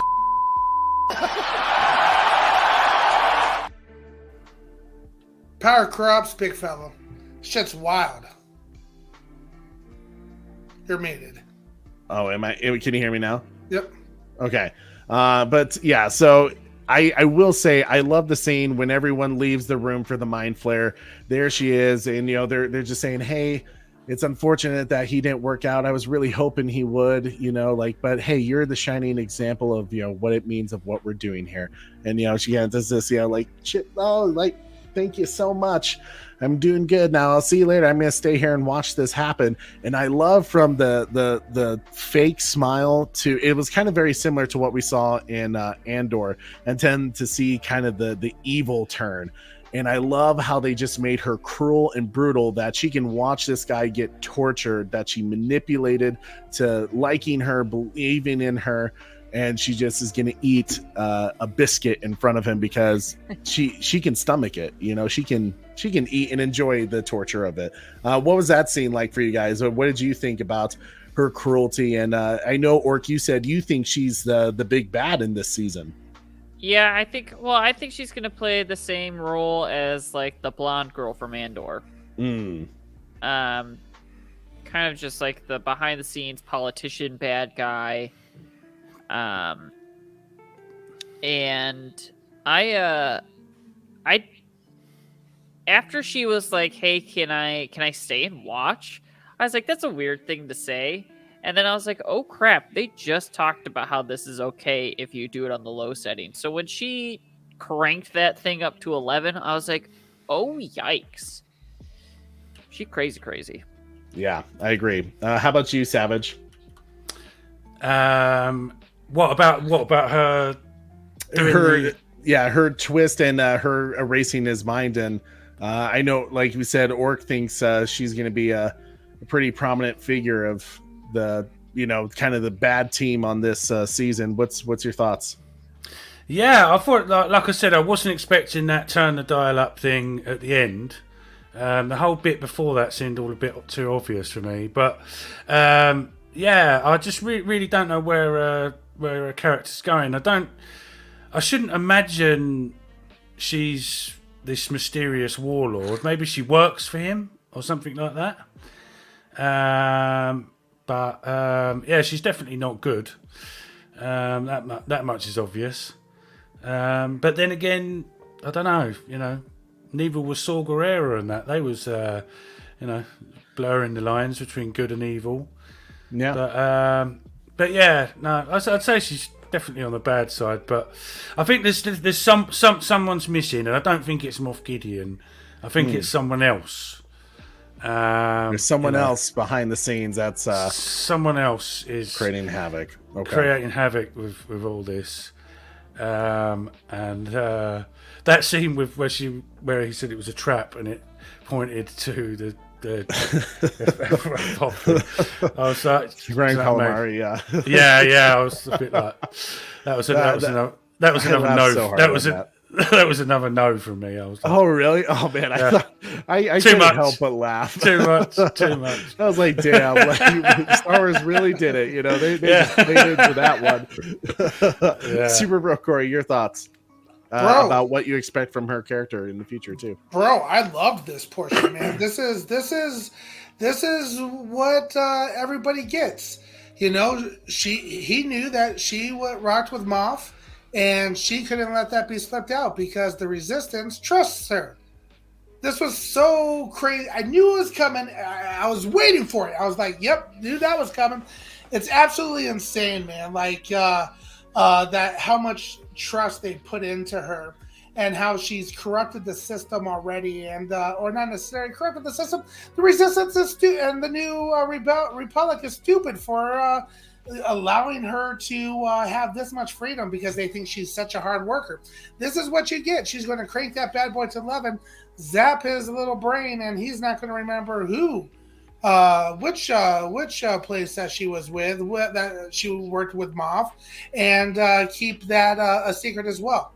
We'll definitely see her more throughout this episode, but just the way the Jedi's fallen because they trusted people too much. We're seeing it happen once again, big fella, happening once again, and it's going to be another downfall again. It's the same. The only way to combat this type of evil is to kill it. Corey's just end it. He'll let the dark side power allow him to take life. But seriously, like look what Batman thought. No, not that one. This one. If Count Dooku took over the galaxy, would have been at peace. Yeah, 100%. I agree with that. Interesting. Right? He had the best intentions for the galaxy. He just went a bad way about it. Yep. Yeah. Always. Dooku was right. Yeah, he was influenced very much by the Emperor, right? He trusted him to get the job done in the vision he had for the public, and he was betrayed. Whoa. What? Oh, okay. Yeah, he said worse. Also, go for it. There's another comparison as well, which I never actually played it all the way through. I watched my brother doing it. Was the girl that was on the Empire side in the Battlefront game? She reminds me a lot of her. The Battlefront 2 game. I'm totally spacing from the Inferno Squad. Yeah, that's it. Yeah, I was like, there's a bit something similarities going on there. Yeah, I see. I don't know if there's a connection at all, but it just seemed like a bit of a mirroring of storylines. What up, Domain? Yeah, what's up, Domain? It's good to see you, bud. Now let's go to the final scene of this episode, I do have to say I loved how she just ate one of his biscuits. So that was I did love it too. Like good. it's a sick thing, to do to him, and it's one of those scenes like we often hear like the phrase "I couldn't stomach it," and how it's kind of the way nowadays we kind of know who a villain is when they can stomach such brutal, harsh behavior and watch it with a smile on their face and have the stomach to eat something at that moment. And I do dig that. I do dig that kind of detail of storytelling for villains. But now we get to this wonderful final scene. By the way, Iden Versio? Yeah. Is that a thing? That's the name. That's the name. Too. Oh, Iden Versio. Oh, thank you. Right. Yeah, thank you. Like you were saying something in another language, like there's Iden just Versio? some similarities going on there. I'm not sure if the two are connected or not. It's been a long time since I played the story mode of Battlefront 2. That was great. I should play that again. I know. I need to as well. But we get to the final scene of this episode of Mandalorian with obviously Din Djarin and Bo-Katan returning to at least the Children of the Watch base that is there currently, where we saw Din Djarin in the first episode. And of course, Paz Vizsla, who wanted the Darksaber to himself, but lost his battle. But his clan of most clans has definitely a right to rule, at least at his belief. So when he sees Bo-Katan, he's not happy to see her. And you can kind of tell he's just does not like Din Djarin. He doesn't like anyone who he deems a poser, because he's probably never taken off his helmet since he has said the creed. But here we get this moment. He shows proof to the armorer that he has the living waters from the mines of Mandalore, and of course the proof is there. But as Bo-Katan says, she was there to witness. She dug him out of the water and saved his life. So she is also technically redeemed. And as we know, since then, she has kept her helmet on and she accepts this is the way, and she becomes part of the creed. What was your guys' thoughts when, and I know some of you kind of already talked about it, but what was your thoughts about this particular scene and how she just goes along with it? And what do you think she's at play? What do you think her goal is these next few episodes? She didn't seem totally comfortable with it. It seemed like she was even like, what do you mean, like, I'm redeemed? And like the other one had to explain it to her, like, well, you went through the waters, so that means you're redeemed. And I think it's just more of that, like, she's confused on what she wants. Does she want to go this path again? Does she want to keep being pouty? She can't do that at her home because it got destroyed. So I think right now she's just got kind of like the last two episodes, she's been kind of conflicted about what she truly wants, and she's kind of just keeping it to herself. She's going to figure it out on her own. Okay. How about you, Savage Bat? Yeah, I touched on this earlier. I think that the whole thing just threw her off guard a little bit. And she was, like Orc was saying, a bit uncomfortable about it, really. Because she was kind of sort of, I don't need redeeming, fuck you. Sorry, my language. But, yeah, she's been totally against this whole, watch sort of cult side of the Mandalorians. And then all of a sudden she's now, welcomed into it. I don't know. I don't think that she really knew what to think about it, which was good storytelling, which is great, see what happens next. But if she was being welcomed and hugged and nodded at by the other Mandalorians, why didn't she just come right out of there and say it and say, I saw the monster, by the way, now that we're all buddies. And she didn't. So, yeah, it's a bit suspicious. Yeah. Definitely suspicious, indeed. How about you, Super Bro? Your thoughts? I'm not sure what Captain Jack is asking here. He took a sample of it. Is that what he's wondering? I wondered that as well, Captain Jack, because that's obviously how they make the Beskar, is with that water, and that's how she could tell it was the water by pouring it into more of it. Yeah, that's a good question. Where did she get the water from? Yeah. If I had to guess, it doesn't look like that water loses its magic at all. So I would have had it since the dawn of, whenever she's had that welding area. I think she's just always had it. Perhaps it's as simple as that. Yeah. But good. It's an interesting question. Maybe they'll answer it, but I doubt it. I think they'll just suggest that she's always had that. And it's just how she's built armor for all these years. Yeah, no, I liked it. That was a question that I asked. I was like, okay, right after the second episode, I was like, okay, so she went in there too. She's technically, redeemed as a Mandalorian again as well. So, to me, I don't know if I necessarily take this all as a negative way. I think she's been lost for so long that she's been trying to find a home again. And one of the most, oldest forms and religion of Mandalorian has brought her back in. And in some ways, she's almost a born again Mandalorian. If you catch my, verbiage there. So that's how I kind of see it. And while I see it as maybe not necessarily being deceptive or trying anything. She's just walking in a new path that she hasn't seen for so long, and kind of just taking it all in. More of taking it all in versus. I don't think she has a clear set way, because look how long she was just sitting on her, throne for so long, and now she's with people of her kind again. She's, kind of following through. We know she's a leader. So I think that's still deep down in her side of things. So I think we will see, maybe a test of whether or not she tries to take the Darksaber in a challenge or something along those lines. But, she is the rightful leader of Mandalore, so let's let her roll. I think she's trying to take it all in and kind of keep pushing forward with the journey that has been put forth for her.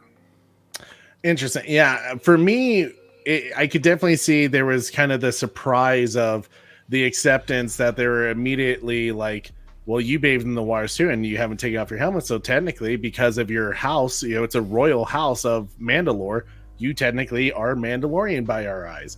Bat Dad, I see where you're saying. Yeah, I guess technically that's kind of true, right? As long as they say the words.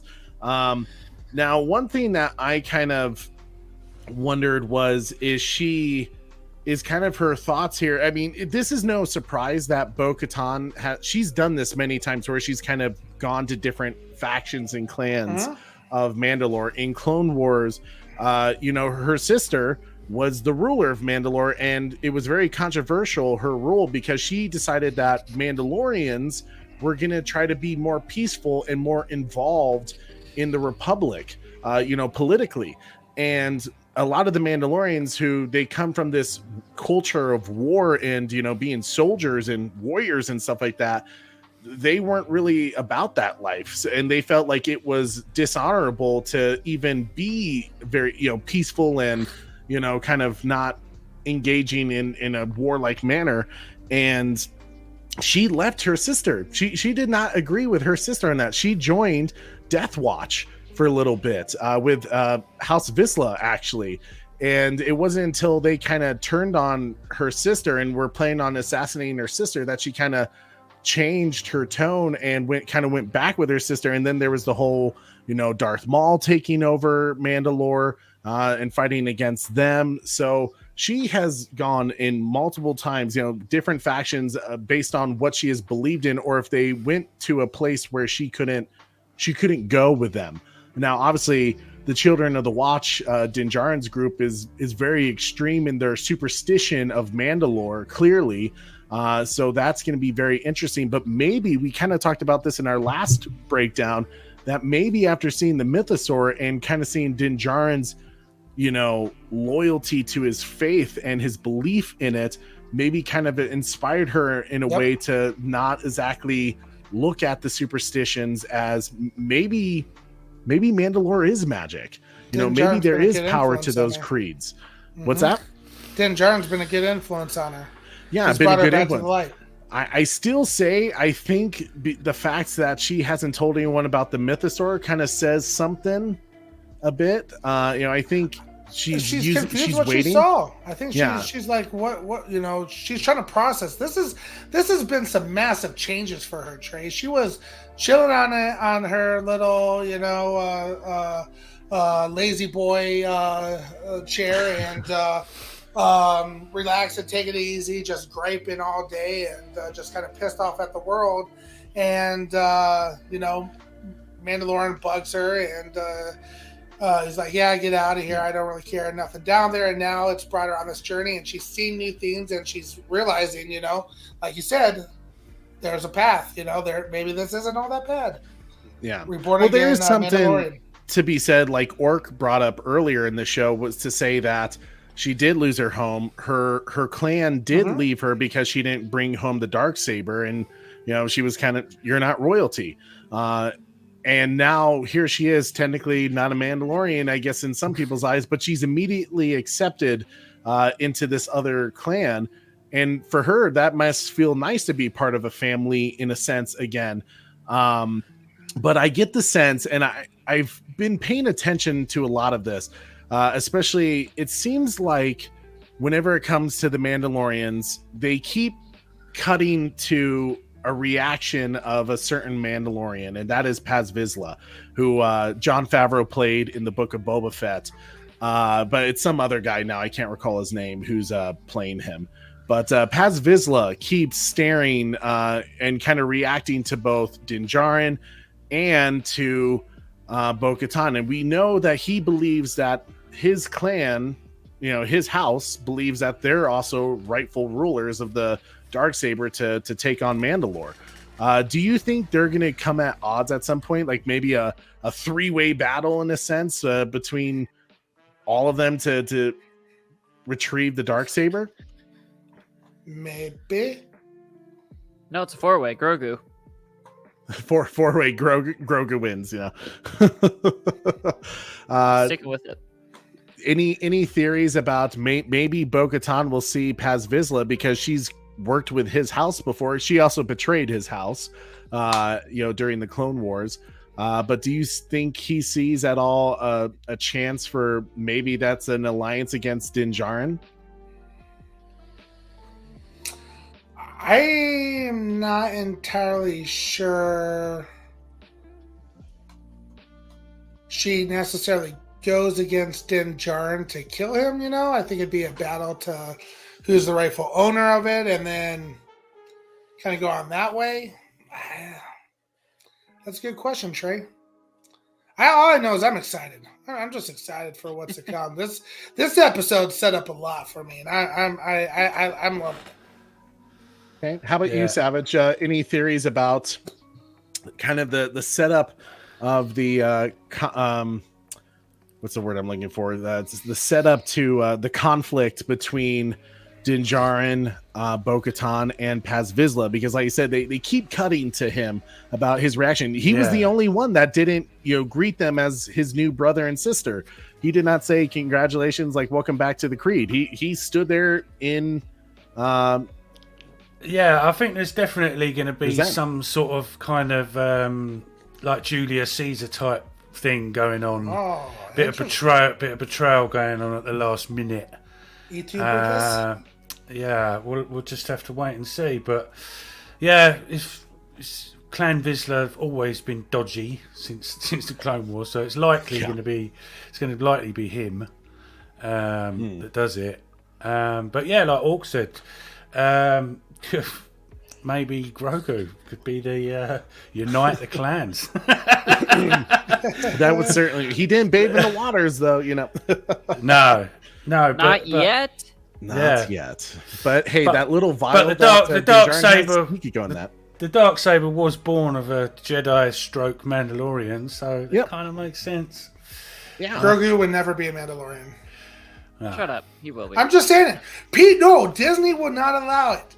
They may put a helmet on him for once, but that dude's going to take it off because everybody wants to see his cute, adorable face. Grogu is almost a menace to this show. I'm just going to say it would make good for another Grogu toy, the armored version. Right? We did get to see the armor, didn't we? When Luke had the lightsaber. A and the little armor. bit. We got to see the chainmail. Yeah, Yeah. good point. I'm not crazy. No, it would look a bit odd, little Grogu kind of sort of sitting up on the throne in his little egg thing. But yeah, I don't know. Yeah, but there's definitely going to be a bit of betrayal going on when it all comes together. Some sort of Roman type last minute. And maybe that's what's going to do it. Like this whole conflict between House Vizsla, House Din Djarin, and House Kreese, with Bo-Katan, and hell, maybe even the Armorer. Who knows? I know some people are speculating that maybe she would become the big bad because of her extreme beliefs in the superstitions and the way of the Mandalorians. That maybe this is where Bo-Katan uses the Mythosaur to unite the clans, to stop the fighting between them, because like we talked about last episode, the Mandalorians, they've always been broken. They've always fought each other for rule over Mandalore and about whose way is better. So it's almost impossible to unite this clans all around in this factions. But you know what too, Trey? One thing I was thinking that clearly Din Djarin doesn't really know Jack. He while he knows the way, he doesn't know. He's not like an elder, if that makes sense. He's constantly going to what's her face to ask questions or to get armor built, and yeah. So maybe since he, Bo-Katan has seen the leader now, maybe she will talk to her about, hey, thoughts on this, mythical creature, the Mythosaur. Do you think they still exist? I think I may have saw one. I think it'll be interesting to see if she brings it up with her conversation with her, and because she's always giving like, oh, you'll need to, if you saw this, you must go back and acquire proof, or you need to. If you saw this, then the Mandalore way says that you need to go back and face it, or some crazy thing, That's the bit of the wild card is the Armorer. Like, where does she sort of fit into all this? I mean, she's like going around telling everyone what to do, and what you need to do, and all that. But where does she stand in all this? At the end of the day. It would be interesting. I mean, she didn't fight, Din Djarin for the dark saber. It was Paz Vizsla. It was like, that's my family's right there. Let me give it. Perhaps she's just going to go, right, here you go. I'll have a go. Yeah, maybe. It's possible. Yeah. That was the end of this chapter 19th episode. As you guys know, we like to do our Star Wars ratings. I think a lot of us were kind of in the mid to low 9s. What was this episode for you guys? Best out of 10 being the best. I'm gonna go 8.9. Bullshit! You said 9 for the space battle, you bastard. And it lowered afterwards. You're such a you just damn, Corey, you're on a bad streak here. I really enjoyed my space battle. It made it a 9 for me instantly. But I felt like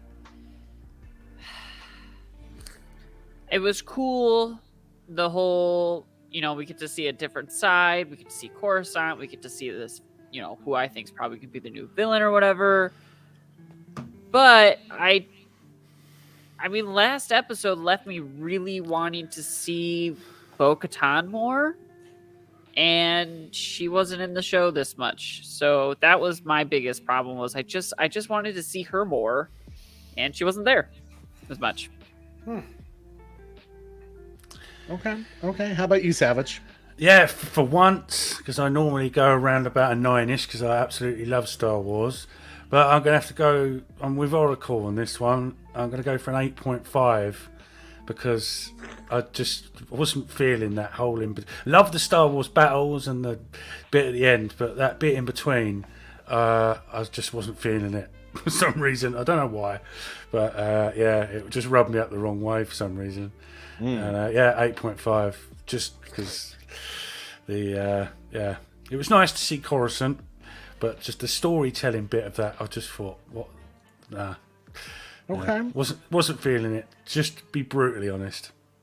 That's fair. That's fair. Super Bro Corey. Do you want me to go next, or do you want? You're going next. You're going next. Okay, because I was going to bring up your tweet. That's the only reason why I asked. Sure, go ahead. You can bring up my tweet. Okay, perfect. So, for me, this was a fantastic episode. I absolutely loved this episode. For me, I got my battle. You know, I got my Top Gun Mando battles, which was fantastic. I absolutely loved that. And then it threw me in for a completely different loop, and we went to Coruscant, and it was just like, whoa, what's going on here? And that entire section gave me super duper Andor vibes the entire way through it. It was very Andor-esque to me, and it was a nice little blast from the past of kind of the, you know, that uneasiness of you didn't know who you can trust in Andor, and that's what it gave me in Mando, which was kind of a cool feeling. It also made me hate all the politicians and the rich people at Coruscant. So I really enjoyed that part.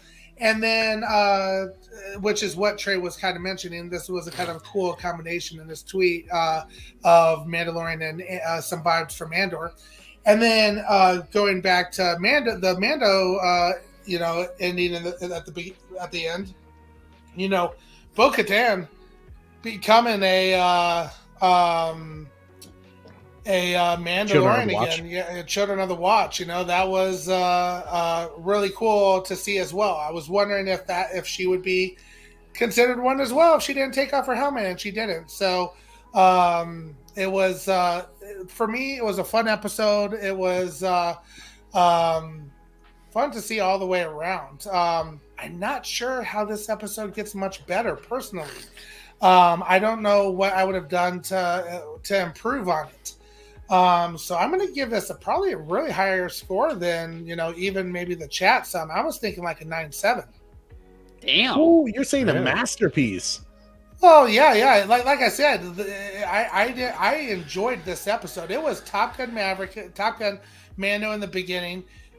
We saw the redemption story of Bo-Katan, and then and Din Djarin, and then we got some, you know, Andor feeling vibes in the middle of it. This was a fun episode in my opinion. I'm looking forward to the next one. If they could all be this, you know, level of Mandalorian season, I'm in for a treat. I guess the only thing that would have made it 10 if it was longer and I got to see more Mando and Bo-Katan throughout the movie. So yeah, it was a high score for me.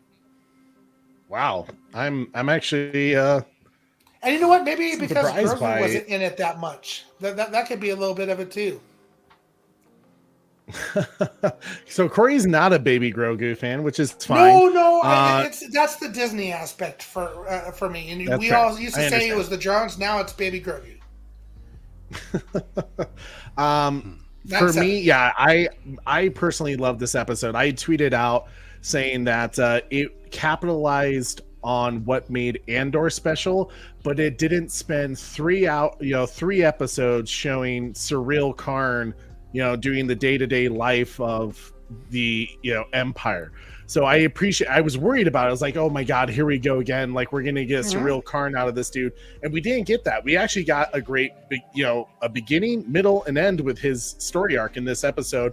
They didn't spend too long on it. And I appreciate that. And it answered some questions that I've always had of what happens to, you know, especially when the sequel trilogy came out and you heard about this First Order, you're like, what the hell happened, Republic? Like, what did we do? Like, and not only that, they had like all the equipment still from the Empire. Like, you didn't like retrieve that. You didn't take care of that. Like, there were so many questions that I had that were like, what happened to the New Republic when they took over after the Battle of Endor? And this kind of answered that. And it was not a surprising answer. It made a lot of sense, but it was also kind of like, it fulfilled a need that I had about the Star Wars universe. We got the great Mandalorian scenes. I think they're setting up something awesome in the future episodes between Bo-Katan, Paz Vizsla, and Din Djarin, especially with the Mythosaur and who's going to rule Mandalore and bring the group together. I think there's something bigger, something darker out there going on with whoever this Imperial warlord is. So to me, this episode just hit on all the levels that I really enjoyed. Could there have been more? Like, yeah, if it was a movie, I would have wanted 30, 40 more minutes. But for me, I think I don't know if I'm going to give it a masterpiece score, but I think a 9.4 is what I'm going to give it, a 9.4. Yeah. I liked it. It was a goodie for me. Super Bro, interesting the contrast between the scores there. That's it is kind of. I'm curious to see what other people thought. Yeah, so let's go to the chat. Red Hooded Outlaw with a 9.1. Trevor H with a 9.3. Domain with a 9 out of 10. Bat Fanatic with an 8.8. Restore the Snyderverse guy with a 9.2. The Batman Who Laughs with a 7.9. I'm curious why 7.9. Batman 8.256. A812. Don't forget. Don't like when I forget that show I am watching. And too many leaps of logic. Okay. 8.7 from The Butler. 8.3 from Beyond the Night. 8.5 from Oracle's Clock Tower. 8, maybe 7. I just didn't like the Coruscant people acting. I agree. Don't mean to be mean to the actors, but that was one of the issues for me. The acting was really off for me. Yeah. In terms of like who in particular, the people the Amnesty people and the girl that was the undercover thing. Really? I actually loved her performance, but it's fine. Yeah. Each to their own. Yeah. 9 out of 10 from 9 Lives in Hell here. And the Batman Who Laughs says it was a 6.3 originally, but you guys bumped it out. Why was it so low? Well, 6.3 is not a low score. It means that it was above a 5. You had some enjoyment to it, but I'm curious what you didn't like about Batman Who Laughs. Batman says blow up Coruscant. I completely agree with that. Blow up Coruscant, kill the traitors. Oh my God. There are some good people on Coruscant, Corey. No, the tree, it's a cesspool. Just get rid of it. That's, all the wretched hive of scum and villainy. Exactly. Bunch of elitists chilling on their high horse. Drop them. Oh my gosh. Well, man, definitely, I think it is. I could see where this episode was a bit, could cause conflict or just like, kind of the both sides that you either loved it or hate it kind of thing.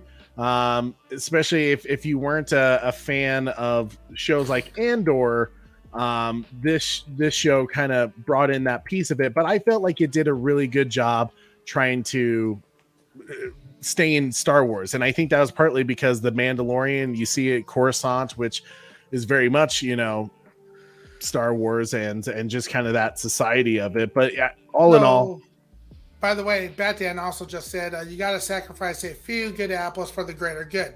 So, in other words, the needs of the many outweigh the needs of the few. Yeah.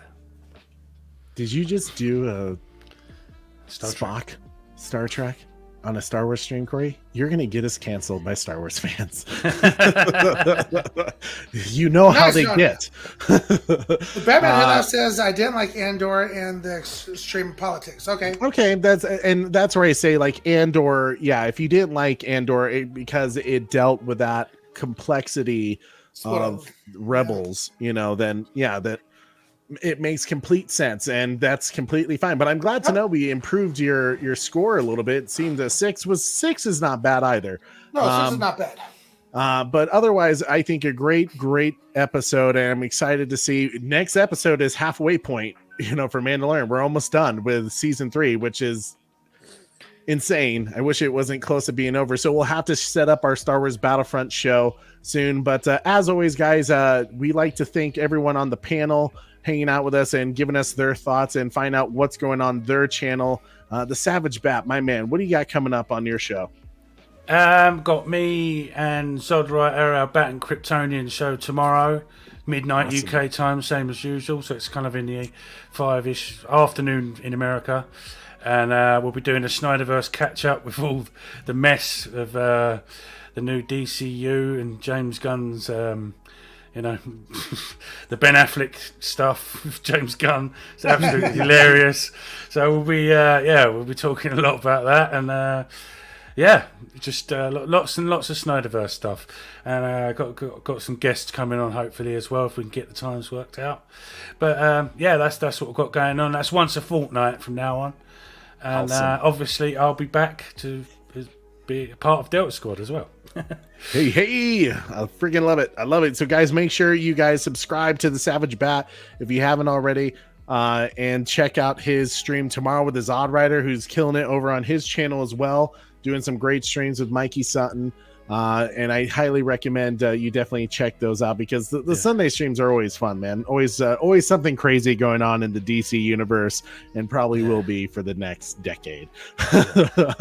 But my man Orc and Beans, who I unfortunately missed your gaming stream yesterday because I didn't get a notification, but you've been rocking the WWE 2K23. How's it been going? I had a blast yesterday. I was there. It's been, Corey's the real supportive cousin here. But no, Twitch does suck at sending out notifications. So everything that I got is Orc and Beans 14 because I'm better at branding than Trey is. Hurtful. I'm over on Twitch doing that stuff. I have a YouTube series coming out soon of WWE 2K and stuff like that. So look out for that. But you would know about it, Trey, if you were there last night. Thanks, Corey. But but Twitter is my main form of notifications, I guess. I try to put out when I'm going to stream and stuff like that. So definitely follow me on Twitter and also follow me on Twitch. You suck, Bat Channel. Who said that? Oracle Clock Tower. Oracle, I thought we're friends. Not a friend to you. Not a friend to me. No, well, guys, go subscribe to Orc and Beans 14 on Twitch. He's taking over the gaming content. So make sure you join the Orc Horde with the leader himself, Orc and Beans 14, my boy over on Twitch. He's rocking it. And we'll definitely set up the Star Wars Battlefront 2 gaming party after the season finale of Mandalorian Season 3. But I'm excited for that, especially the WWE 2K23, man. That's going to be fire. That's going to be good. And that game just came out, didn't it? Yes. So I had bought the special edition, so I had it 3 days earlier, so that I could make my character up and stuff like that. So yeah, that's I can awesome, put I can do what, how Lord Koj also does some WWE content. Please go watch his stuff. His stuff is awesome. His Snyder Fighters. But he can put logos and stuff in, and I have my logo in on my character. It's pretty awesome. Sweet. I'm excited, dude. The rings and mats and like he does too. Yeah, you can do all that stuff. Are you gonna do that for your? I don't know, because with the game though that I'm playing, you don't really do that stuff in. Okay. And also, are you doing like story mode? I'm doing GM mode where it's like I kind of compete against the other brands to have a better show. That's cool. Yeah. Koj is going more of the creative route. I'm doing more of a specific game mode. Okay. I helped him draft last night. Did you see him draft? There was a guy that came into my chat and was like, "You don't have Roman Reigns on your team?" And I was like, "No." He had followed me when he joined in. He unfollowed me for that. Oh my god!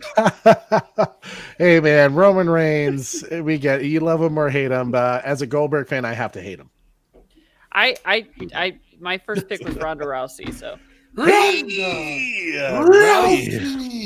Yeah. You know it. It's a ton of fun.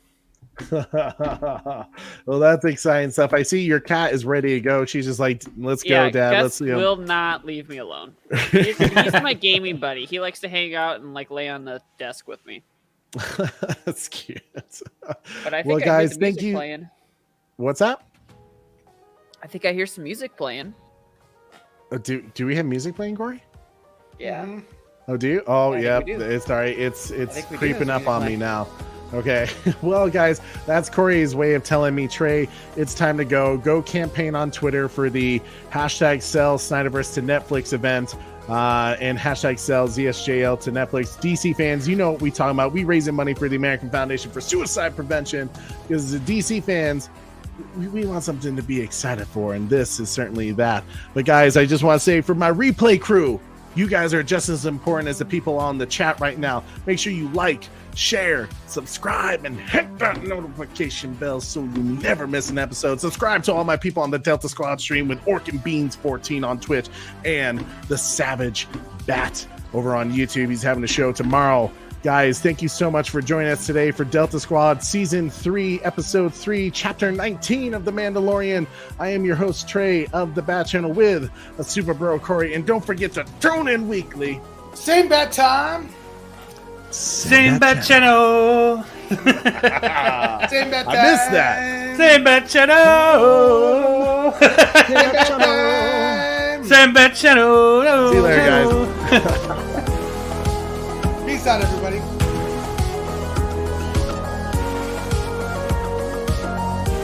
I got bad thoughts.